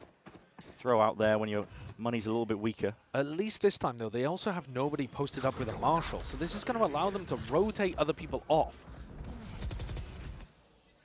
You know, this line that he's on is going to allow the defenders to stack more over towards C rather than keeping those 3 cemented on A. This is the kind of thing they could maybe try to add into their rifle rounds. Oh, Valen, oh my, nobody's catching the contact. I also heard the ult popped off into the background. It's Kang using it, but already understands that the rotations have to be coming through fast at it. Nobody's going to need some help now. He's going to be swarmed into this short position. Oh, still there, but it's going to be running short. Kills need to be found from it. The stun is almost perfect. Yes, indeed it is. There's that util that we're talking about. They've got spades of it to try and refight those areas, and what a time to do it. And Trent. Oh my. 30 seconds left into the round, but surely you can't do it in a 1v3. 30 seconds left. Spike hard committed into the middle of nowhere. EDG's eyes set on it. Too little time on the clock, surely. Yeah, no, there's no way. Unless there's a weakness that crops up here for EDG, but they just catch it. The contact as Trent was sneaking around. So there's a thrifty win to put them onto the board. And that's what EDG have been looking for the entire game, is that setup between getting aggressive on people as they're executing with some breach util. That couldn't have been better from Simon. The players are just stunned up, unable to do a thing. Valen's the only one that could have bailed them out of that situation. And he whiffed and also had Leaf jumping around in his face. Couldn't even see the player that he was shooting at, really. There. Small bump in the road there for G2, but if they get right back on things here with like a Euro ult, Sova ult kind of combo, then they won't be too worried about dropping it. Kang looks to disrupt. Just holding time as well, but that turret's going to be dropped down. Kang, you are right into the middle of nowhere, using both the glides, but he just cannot escape. from the fight that G2 were just squaring up to. He knows he has to get aggressive in that spot, though, because if you just let G2 fight, that ult combo is going to be deadly. That's all occurring in the first 30 seconds. Nobody now will be using that drone to clear up and through into short. Don't believe it's spotted onto IC. EDG's defensive setup again has to scatter. Losing Kang. Players going to be spread thin. Nobody getting that tag as well. And you're going to be hearing that Euro ult popped off now. Corners are cleared by IC. Nobody going for, again, that re-exploration. It's a risky play that does not pay off for him. EDG will go for it just to, you know, poke, prod, see if they can get a pick. But if they can't, this is looking like a save round already. But Simon's missed. With a couple kills, with 1 or 2, suddenly it becomes worth going for. Especially with the damage done to Trent already. Simon's got, again, that util ready. Valindo holding the paranoia. It's going to be using this one pound for pound unless you have a plan around it. There's the blind and there's the smoke. Already down and out here. Time is going to start to tick here for EDG. Smoggy waiting for his win con to try and play himself into this spot. Blinded up matters not, at least for G2. Got that discipline, making sure to play together as a pack. And it only hurts the economy there of Simon. I mean, he's the player with 250 credits that might be feeling the squeeze a little bit. The others might be able to scrap together a buy. We'll see what decision they end up coming to. But yeah, that's the reason that Kang goes so aggressive at the start of the round. If you allow G2 to get into a spot, they're just going to Yoru ult. If the Yoru spots somebody on site, they can Solver ult afterwards. Very difficult to dodge that. Lockdown also to try to open up sites. They've just built up such big ult combos that they can use here to try to close out this half. We're in round 9 already. And EDG have actually ended up going for a half buy. They chose not to force. The economy just going a bit skew with. That was the danger of committing to the retake. That's why I said it might have just been a save round, but they were baited into going for it after that pick on Leaf in mid. Smoggy's going to be priming the paranoia. Kang with deep control out towards C as well. There's a lot of information to give the rest of EDG, knowing that G2 are just sitting pretty. Or potentially giving up most of mid control. Thrown out. Used pound for pound again. Broken, taken out. Smoggy still holding, spammed, expected. Heads up play by G2. And they don't overcommit into it. Instead, walking over. Kang's at an off angle. All he needs is the 1 kill, but running way ahead of it. It's a flash, or at least a stun, at least, to play himself out, and he's done so with perfection. Nobody right from behind as well, making sure that this is really putting a squeeze down. That's ludicrous. EDG and winning Thrifty rounds. Iconic. Also, I am loving these fault lines from Simon. Oh my God, they're coming from Narnia. He's cooking. Straight out the wardrobe. I mean, he is miles away when he's throwing these. Take a look at this. Yeah. Have a look at the minimap and see where he is. He's on B. And he's throwing that one out. He's to make sure that nobody can swing off of Trent. Yeah. There's no... Trent jumps through there, and his movement indicates somebody on G2 is supposed to trade that out. They can't. They're stunned. Another beautiful moment from Simon with his supportive utility. It won't really show in the stats, but you can see it here. It's been a number of rounds now since Leaf has had this lockdown online. They could have tried to build a round, trying to get it into a position, you know, deep down short, tuck it into Bunny. But instead he's been covering the flank. Yeah, never really in a position to use it. Might be getting challenged soon. Yeah, that flank coverage may be coming through in this round. No one's watching this. Nothing to take point and contact from it. The players have already pushed up from G2 straight into mid with the drone. Again, they are none the wiser. 3 players now. Kang leading the charge as the spearhead for the team and striking right where it hurts. It's G2. You're going to be left reeling, and you have to pivot. You have to hard react now into the A site. It's the only option open. Already they've got these kill trip setups, and Smoggy's already repositioned. The reinforcements have arrived at that. An ult committed up onto the high ground. This is an awkward position for G2 to be into. Jonapy with a plan, but he's pushed back and away from it with the damage done onto all of them. And already tacked up, a kill to be claimed. Jonapy dropped. Valen is right there at him. Kang going to be found. Simon's right from behind. Again putting the squeeze. and just not expecting it. EDG are coming out with some brilliant, unexpected moves to turn the tide of this map completely. The rounds that they've won have not been based off having some immaculate defense. It's been based off putting people in unexpected positions. Kangkang tucks down into a spot. Simon stuns off the back of it. This round, they get a triple push coming out of C. They're finding the gaps in G2's expectation and G2's literal gaps in their defenses, if you want to talk about that round. Slipping in behind Leaf. A timeout call for G2. I think they could have been fast playing some of these ults. At this point, I mean, you're not going to get them back in the half. No. Right? So it comes down to finding the right moment for them. But I mean, you got them so early on, you're basically going to get one ult per half at this point. Yeah. Are you going to really be able to find moments to use Lockdown, Hunter's Fury, and Viper's Bit all in one round? Yeah. Probably not. That's why I was advocating for using them in round 9, round 10, maybe even earlier. But all right. It's 5 apiece. EDG ballooned slightly with the win of the pistol, but still with a nice comeback here to even things up. G2 with a scrappy buy, but they are going to force. Okay. In the danger zone potentially, but there's only 2 rounds left to play for in this first half. The Guardian and the Bulldog are not great in these kind of spots. What are they going to go for? As you mentioned, they haven't gone quick into really any of these rounds. Could be trying offset against the conditioning that they've been laying down, which is that slow play, but maybe that will get read by EDG. If they do increase the tempo, Kangkang is on the wrong side of the map. But no, G2 decide to play this one pretty similarly to the rest of their rounds, slowly. There's that alarm bot over towards C. Not sure what happened with the alarm bot in the previous round. I wasn't paying attention to it. So that's going to stop any kind of push now from happening. Through spots outmost. It's the trip here for the defensive setup. Kangkang's at the up though. Great line of sight. Good awareness though from G2, already jump spotting this one with the smoke in their face to try and feign like they're crossed up here. But a lockdown's not going to be stretching into the back section of this C site. Kangkang will be able to hold his ground, stand it down. Hunter's Fury now into the corner. That is a nice set play. Haven't seen that one in quite some time. Reminiscent of EG on Fracture back in the day. I see we'll be able to get that plant down as a result of that one. So baiting him in, but he hadn't cleared Smoggy, but the trade is intact. And there, Valen rewarded with it. That patience that's being played, and with the pit drop down into the back.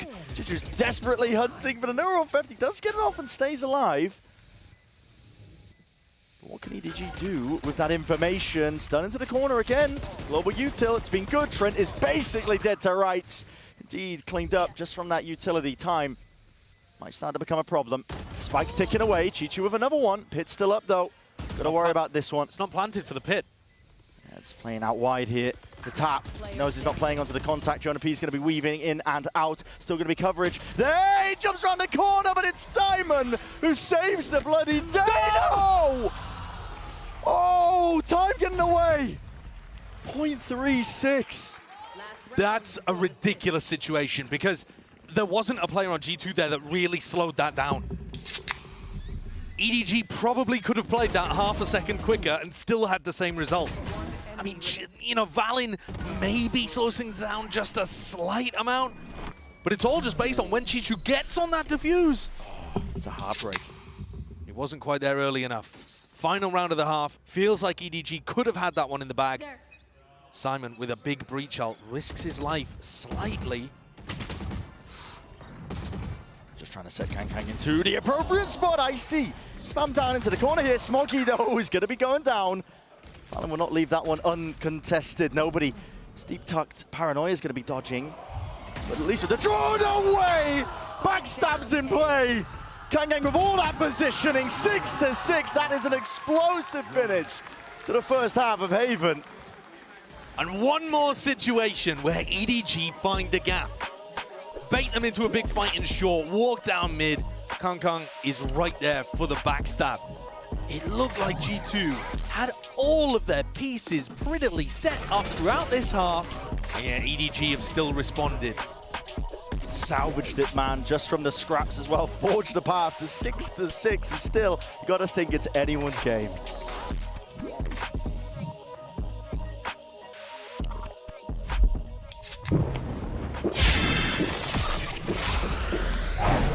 Red Bull gives you wings.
Six finish here. I mean, this is looking like G2 were in complete control, to be honest, at the beginning.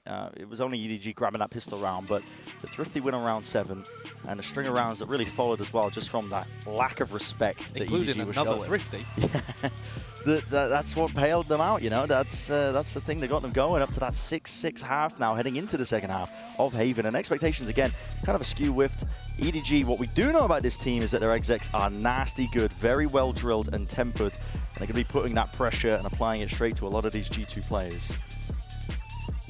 Yeah, EDG actually found success there in a very different way to the way that they were winning in China. And I think that's a sign of a team that's doing well on the global stage, where you're able to take not just your strengths, so we're getting you across the line against the Chinese teams, but being able to adapt to what's put in front of you, realizing if we just fight these guys straight up, we're losing the macro game. And realizing that you need to take risks, find those moments to push on defense, to get yourselves tucked into one-and-dones and then bailing yourselves out with the breach util. All of those plays that were crafted, probably on the fly, worked out really, really nicely. I think the pressure is all on G2 here. All on them. And that might seem a little unusual if you're not familiar with Valorant, because, you know, G2 are not the top seed coming out from Americas, but they did very well in Shanghai. Oh, yeah. They felt like they choked the finals in Americas. They felt like they should have been lifting that trophy. And historically, the Chinese teams have just never really been able to crack the big time, save one, which was EDG at Tokyo. And they're barreling down A-Long, looking to put on a performance like that again. A win over G2 would certainly set that kind of tempo and pace forward. It's going to be util used. Responded by G2 to try and push back this A-Long aggression. A bit of a team flash there. Yeah. A rough one that might have just saved G2 a little from that opening exec. They still have paranoia. That didn't even get baited out. Nicely sitting with another flash in the back pocket. 5 seconds until the fault line comes back. And the recon. So the timing's been weighted out, so EDG do have that util now to make another go with it. The smoking short is causing problems. Kangkang's just going to just walking straight through it. No util to clear. He's lucky again to be alive. There was no damage really. Lay it down onto him here. There's 45 seconds left. Again, the dart at their backs. Recon going to be broken, still lighting them up, and the crossfire setups are definitely enough. G2 didn't budge, didn't get rooted away from this spot. Trent delivers a 4-piece to set the stage here in the second half of Haven. Fantastic paranoia as well from Valen. Didn't get baited out with that first wave of utility because of the miscoordination between Simon and Kangkang. So then when it's available towards the end, blinds everyone that could have followed up, and Kangkang gets chopped down by that crossfire. Valen and Trent there, you know, really nicely able to catch the duelist. Everyone else also is basically swinging through this Viper's Orb. It's a different spot, more of a hard anchor spot rather than a flood defend for A. Also, we haven't seen G2 play with Viper in a long time, so hard to know if this is standard or a specific read into how EDG exec. There's a lot of unknowns. We'll be learning alongside everybody at home. Their flood defense strat looks like it's going to be over towards C, as a lot of people do. Most teams are going to be running that. Throw a smoke over, get the Viper wall up, and you can reinforce Leaf's position very quickly.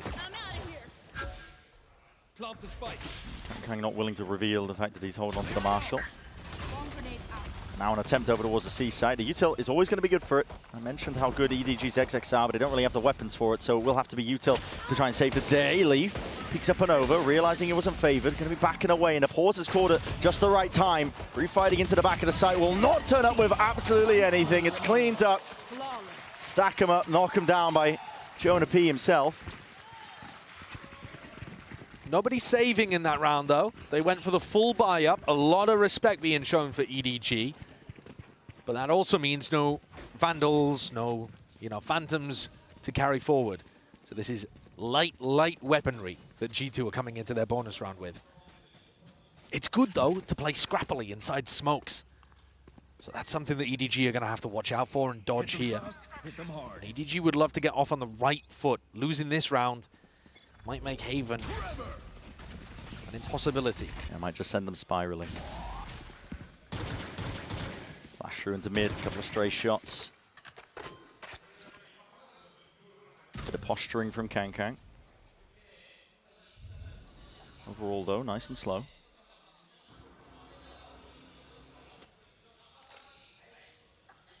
Drone timing, I believe, missed there by Trent. He's not going to be able to see too much information, and a shot whiffed by Icy. Looking to get posted back up onto that one. Trent is going to be under so much pressure once more here with a drone into his face. He's going to try and take a timing past it. He's way ahead of it. Question is, does he come up with any results as well? The fuel timing, it's got to be calmed. Aftershock in through into the back as well as the dart. He doesn't reveal it. Bulldog spray is labored at that, but at least he claims the kill. What a trade down. Snakebite up and over the top as well, only applying a slight amount of vulnerability, and as they attempt to play and swing off of that, EDG are ready. They hold it down with the rifles. Nice attempt by Trent in that round. Really needed his aim to be a bit cleaner to pick up 2 if there was any chance of making this one winnable. EDG showcasing that they're happy to do a 2-wave exec to try to get through that Viper orb, sorry. But if they're going to sit there, drone, and then execute afterwards, I thought he teleported straight into the trip there. There's a chance. Yeah. If they're going to do that kind of play, it's going to give G2 a lot of time to set up flanks, to rotate over and reinforce the A site. That's Valor looking to do some damage. That's quite good. Nice, yeah. 2 kills. Good damage. Smoggy has to rebuy armor. Nobody can drop a teammate. You see the late reaction on Trent. They were so confident that that drone had cleared his position. Really caught them on guard there. Yeah. Icy is going to pick up the operator. Saw it in a couple rounds from Kang, but he didn't really find too much value with it playing on back plat. See if Icy can make the difference. When you're playing against a team that doesn't have that Viper wall, playing A long, super good with an op. Dodging the phone line, misses the shot though, and the gate crash is not good. Delayed as he's trying to activate it. Kang will punish. Steps up to that challenge with a stun as well. All up in the face of G2. Makes it feel like they could have been going with a bit more pace off the backside of it.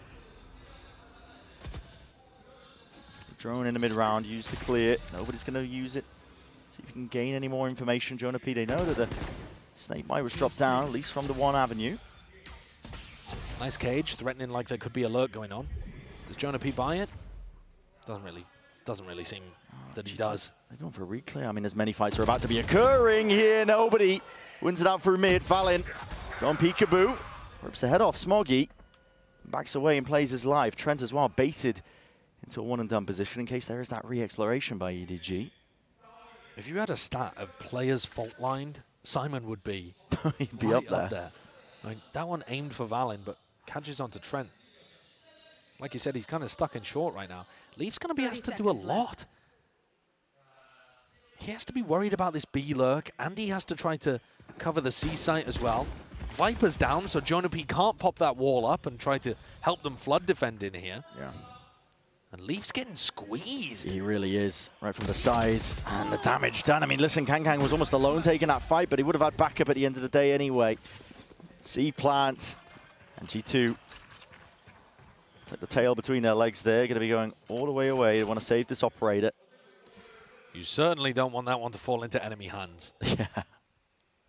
Thinking that donation over to Kangkang would be probably a pretty large mistake. Who knows? Maybe they wouldn't even want to play with it on the attack side as a Neon, but Kangkang does love to attack up. I think this round was fairly chalked right from the beginning when Icy fails his shot. Kangkang immediately punishes over there by A-Long. If you're making the investment to put the operator into his hands, as they are again by going and saving it, he's got to be hitting. With Yoru, yes, you can get out, but normally that saves you from the trade, not if you miss the first shot. Exactly. Got to be good for them. Looks like it just skimmed past his knee. And this one's a particularly weird one because G2 are not going to be able to buy up around their weapons that they just saved. The economy on the others is too poor for it, really. I mean, they could scrap together Bulldogs if real they rough, wanted to. I mean, you don't really ever want to be doing that, put in a position to force up around the operator. Yeah, and G2, they're going to take attack timeout, and I think half of it is going to be just discussing whether or not they want to commit here. If you take the commitment and you're in a disadvantage because of the economy, and then you lose, and then it's 9-8, and then you're on an eco, so it's 10-8.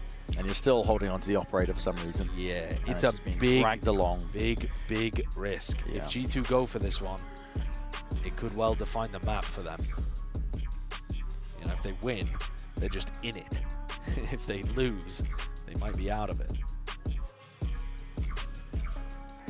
These last couple of rounds for EDG have been absolutely vital to re-establishing their position in this map. Could have easily snowballed away from them. They maintain that composure up to 8-8 here. Second map of Haven, already up 1 here for EDG. So at this point, it's all about putting that slam dunk finish onto the series with another upset. Can't get enough of them here, Champs 2024. G2 have made the decision not to invest. Trent's only bringing a classic into the round.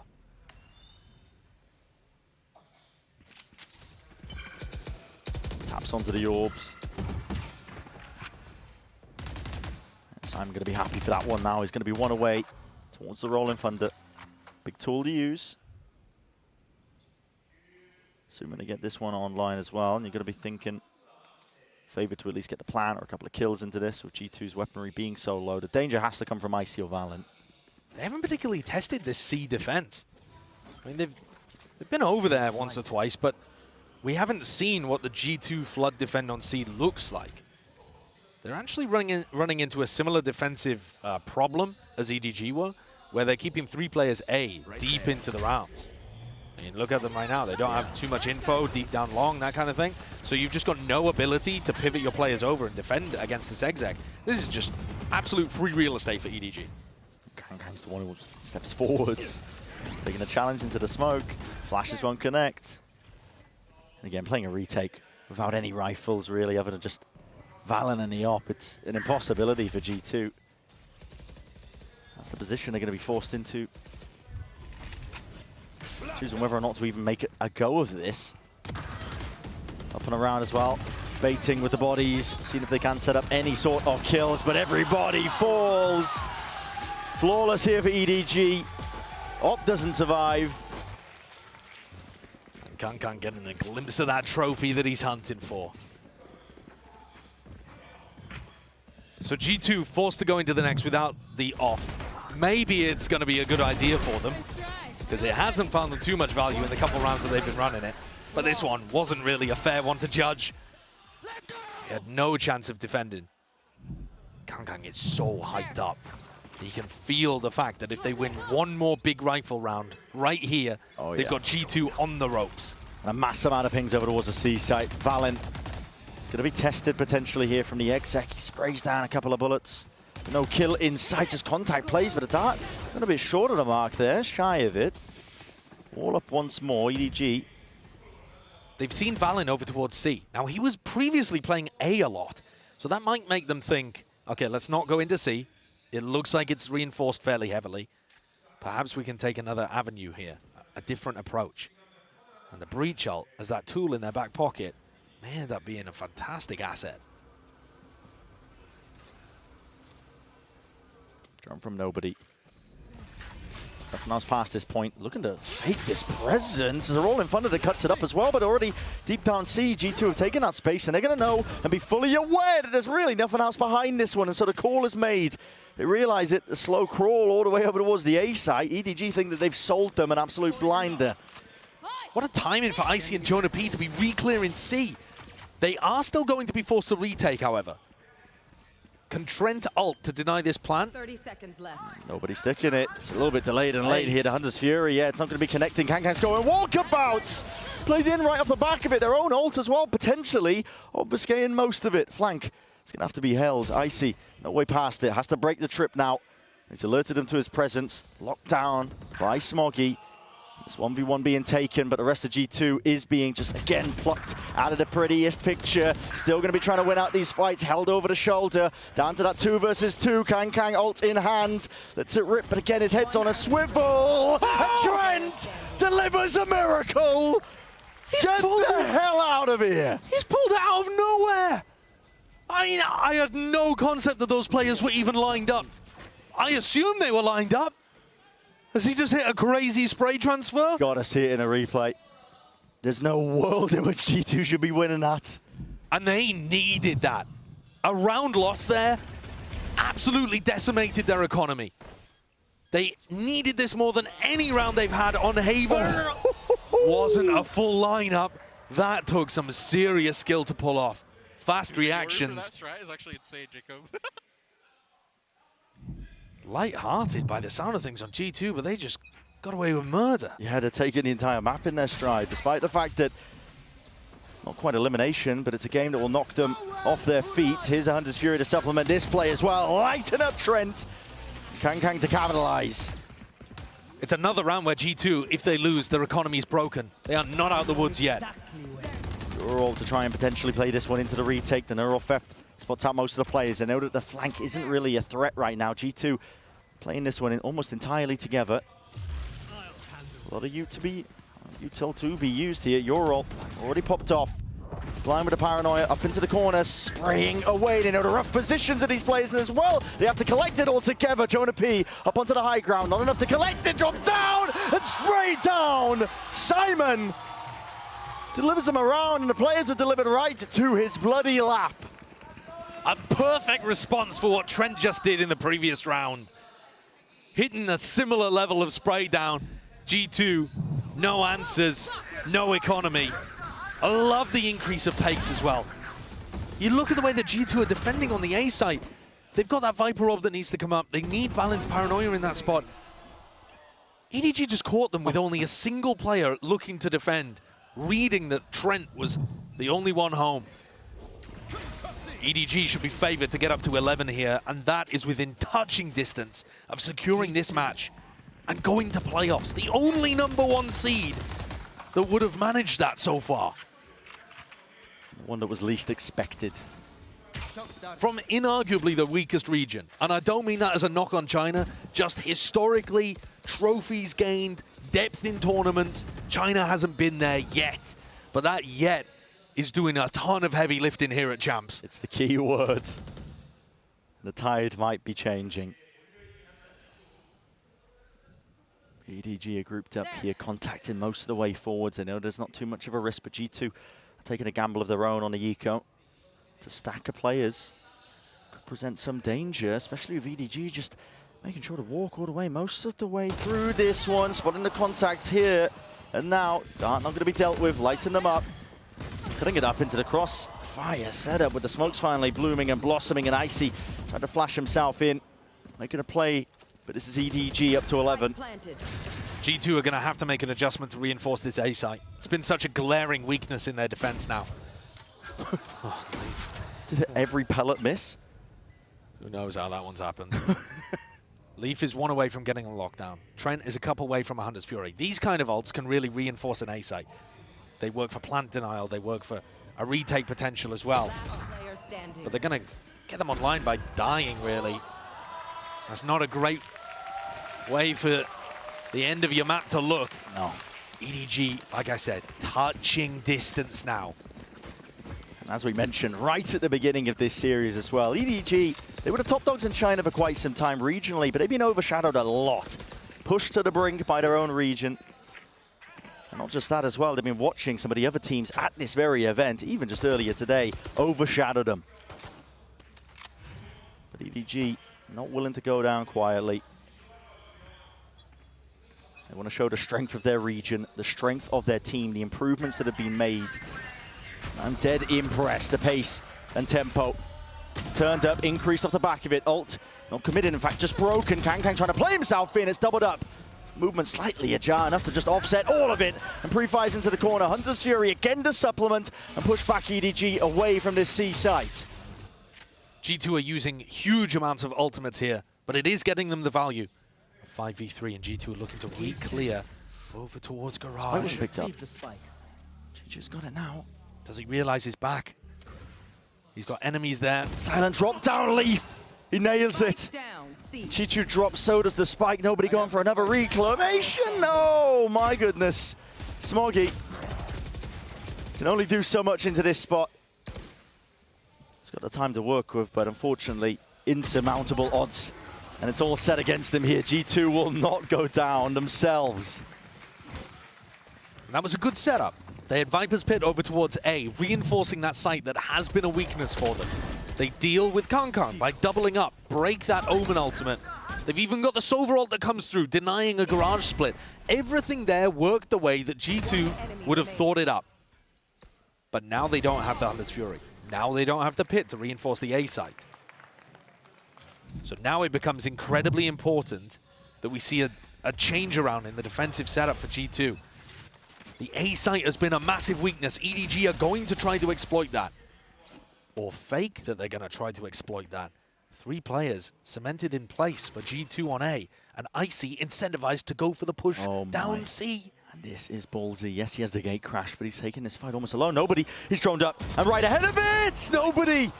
Burst it down, beam down. Where's the follow-up and through? It's up through Garage. And Kangkang will be dropped. Leaf making sure to shore up those defenses with the reinforcements now scattering and arriving. There are some potential holes here into the setup, and Chichu has found one of them. Very safe positioning there from Icy and Leaf. They don't want to get caught out. They're happy to give the C site over. They've got lockdown for the retake, as long as Leaf doesn't die right now. Why not play like that? It's a 3v5. Don't give away any unnecessary advantages. Fault line. Push into the spawn. Smoggy wants to go with things, but it did not connect. Not onto Icy, not this time. Simon with the plant.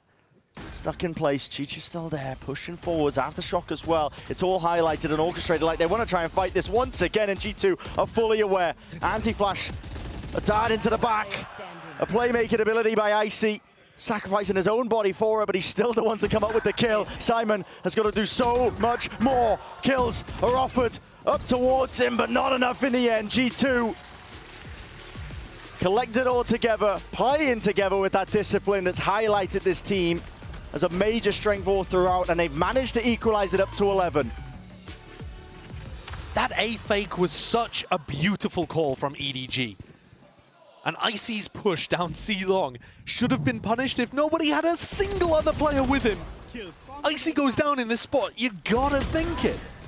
And yet both of their players that were in more solo positions, Nobody and Kangkang, both fell. 11-11. Don't know what the thing is, but I've got to imagine here, EDG are taking a tag timeout. Okay. They were all set up. We could see on the minimap, all set up to go for an A hit. I would imagine it wasn't going to be another fake. Just reading into the psychology of the way that players normally play the game, if you run a fake play and it doesn't work, and the only thing that's been working for you recently is the big site execs on A, I would expect EDG to just go for it. Maybe the coach has hit the button here because he didn't like what the call was, when things are getting to crunch time. Possibly getting ahead of ourselves. I mean, I can see the economy. Of course, there's options for EDG to adjust, but Kangkang does have that operator into his hands on the attack side. So if you're going to be going into an A hit as well, it's not really the best tool for the job. At the same time, it's something that EDG do very often. Yeah. They will often run fast plays where Kangkang is opping. He's just super comfortable in those kind of spots. Is it the best way of playing the game? No, not really. But does he still find value with it? Yeah. More often than he should, I would say. and they've still got this huge breach ult to use. I think they're expecting G2 to be playing in retake positions. You look at the ult status. Attacking team has breach ult, defending team has killjoy ult. You're expecting defenders to be playing retake quite a lot of the time, which means that EDG might want to try to take the site for free and not use that breach ult. You might get some weird situations here where Simon's trying to be a bit greedy, hold it for post-plant, and gets punished. 11-11. Nice and cautious here by EDG. They're hoping and praying that somebody will just peek onto this A-long. Angle for the information. Full prey to Kang with the up. It's being jiggled, I believe, onto the other side of things. Chichu also going exploration. Oh, Garage does manage to fire a few bullets necessary. Takes out the alarm bot. And now nobody actually has somebody with him, right? He's not going to get timinged. All from IC. This is going to be used roughly around the minute mark. He needs that mid-round information for the rest of his team. Spotting two of these players in through mid. Pretty big tell. Exiting out. Gate crashes. Potentially to the other side of the map as well. So a slow and steady play by EDG. The longer this goes. Oh, Kang misses it with a shoulder peek. And the awareness is now there for G2. They do not want to offer any more chances. Shock dart. Rebounds. Patience played, but A-long has been given up with only 35 seconds. This looks like it's moving, the jump spot. Trent tempt him twice. Rolling Thunder now committed. Paranoia alongside it. Valen, he's tucked safe. Nicely inside the orb. Stunned up. Matters not. This guy's still alive and kicking here with a flash of his own as well to play into the back pocket. The rest of his team are already played all the way in. Simon weaving in and out. Nowhere to play. With the spike into his hands, he just has to let the time run way out. And G2, they've stolen this round away. When all the momentum felt like it was in the hands of EDG. This is the 12th round now for G2. What a beautiful adjustment from Jonah P of where he put that Viper orb. We've been seeing it towards that A-long entrance, almost all of the map. And now he's making that shift to put it in a more standard spot. This is where most teams would be running that Viper orb, at least in the previous meta when Viper was played on this map. Valen hunkered down inside of it. Hits a great headshot. Let's go. Match point. We're 12-11 right here. This is where we end it, boys. This is where we end it. And that's confident from G2. They were just on the ropes. 11-9 down.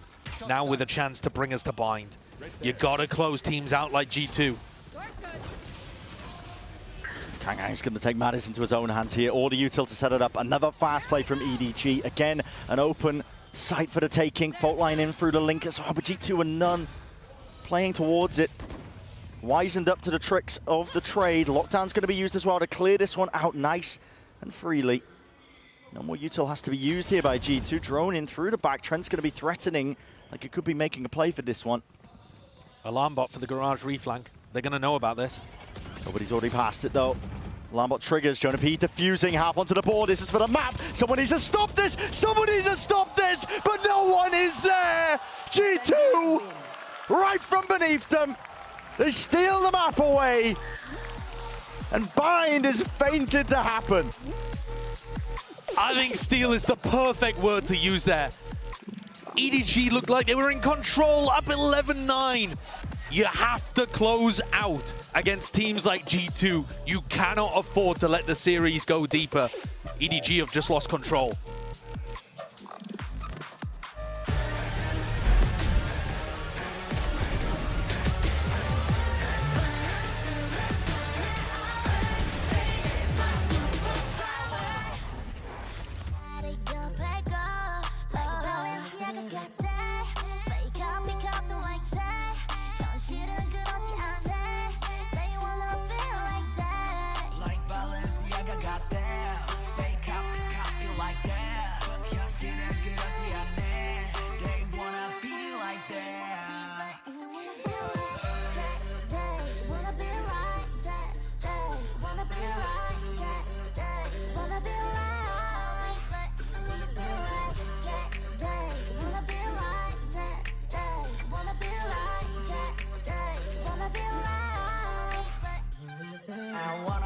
그런 것처럼 난 오늘도 달라지기 위해 잔해반 베이사 파야도록 반짝도록 하루 살이 같은 모든 것들 위여로 나는 그런 것보단 천천히 오래 걸어 Talk the talk and walk the walk and talk like a king and walk like a boss now 가짜피 똥사시 나 보고 놀라 족발보단 보상 but 이젠 둘 다 골라 가라기 바보야만 그래 뭐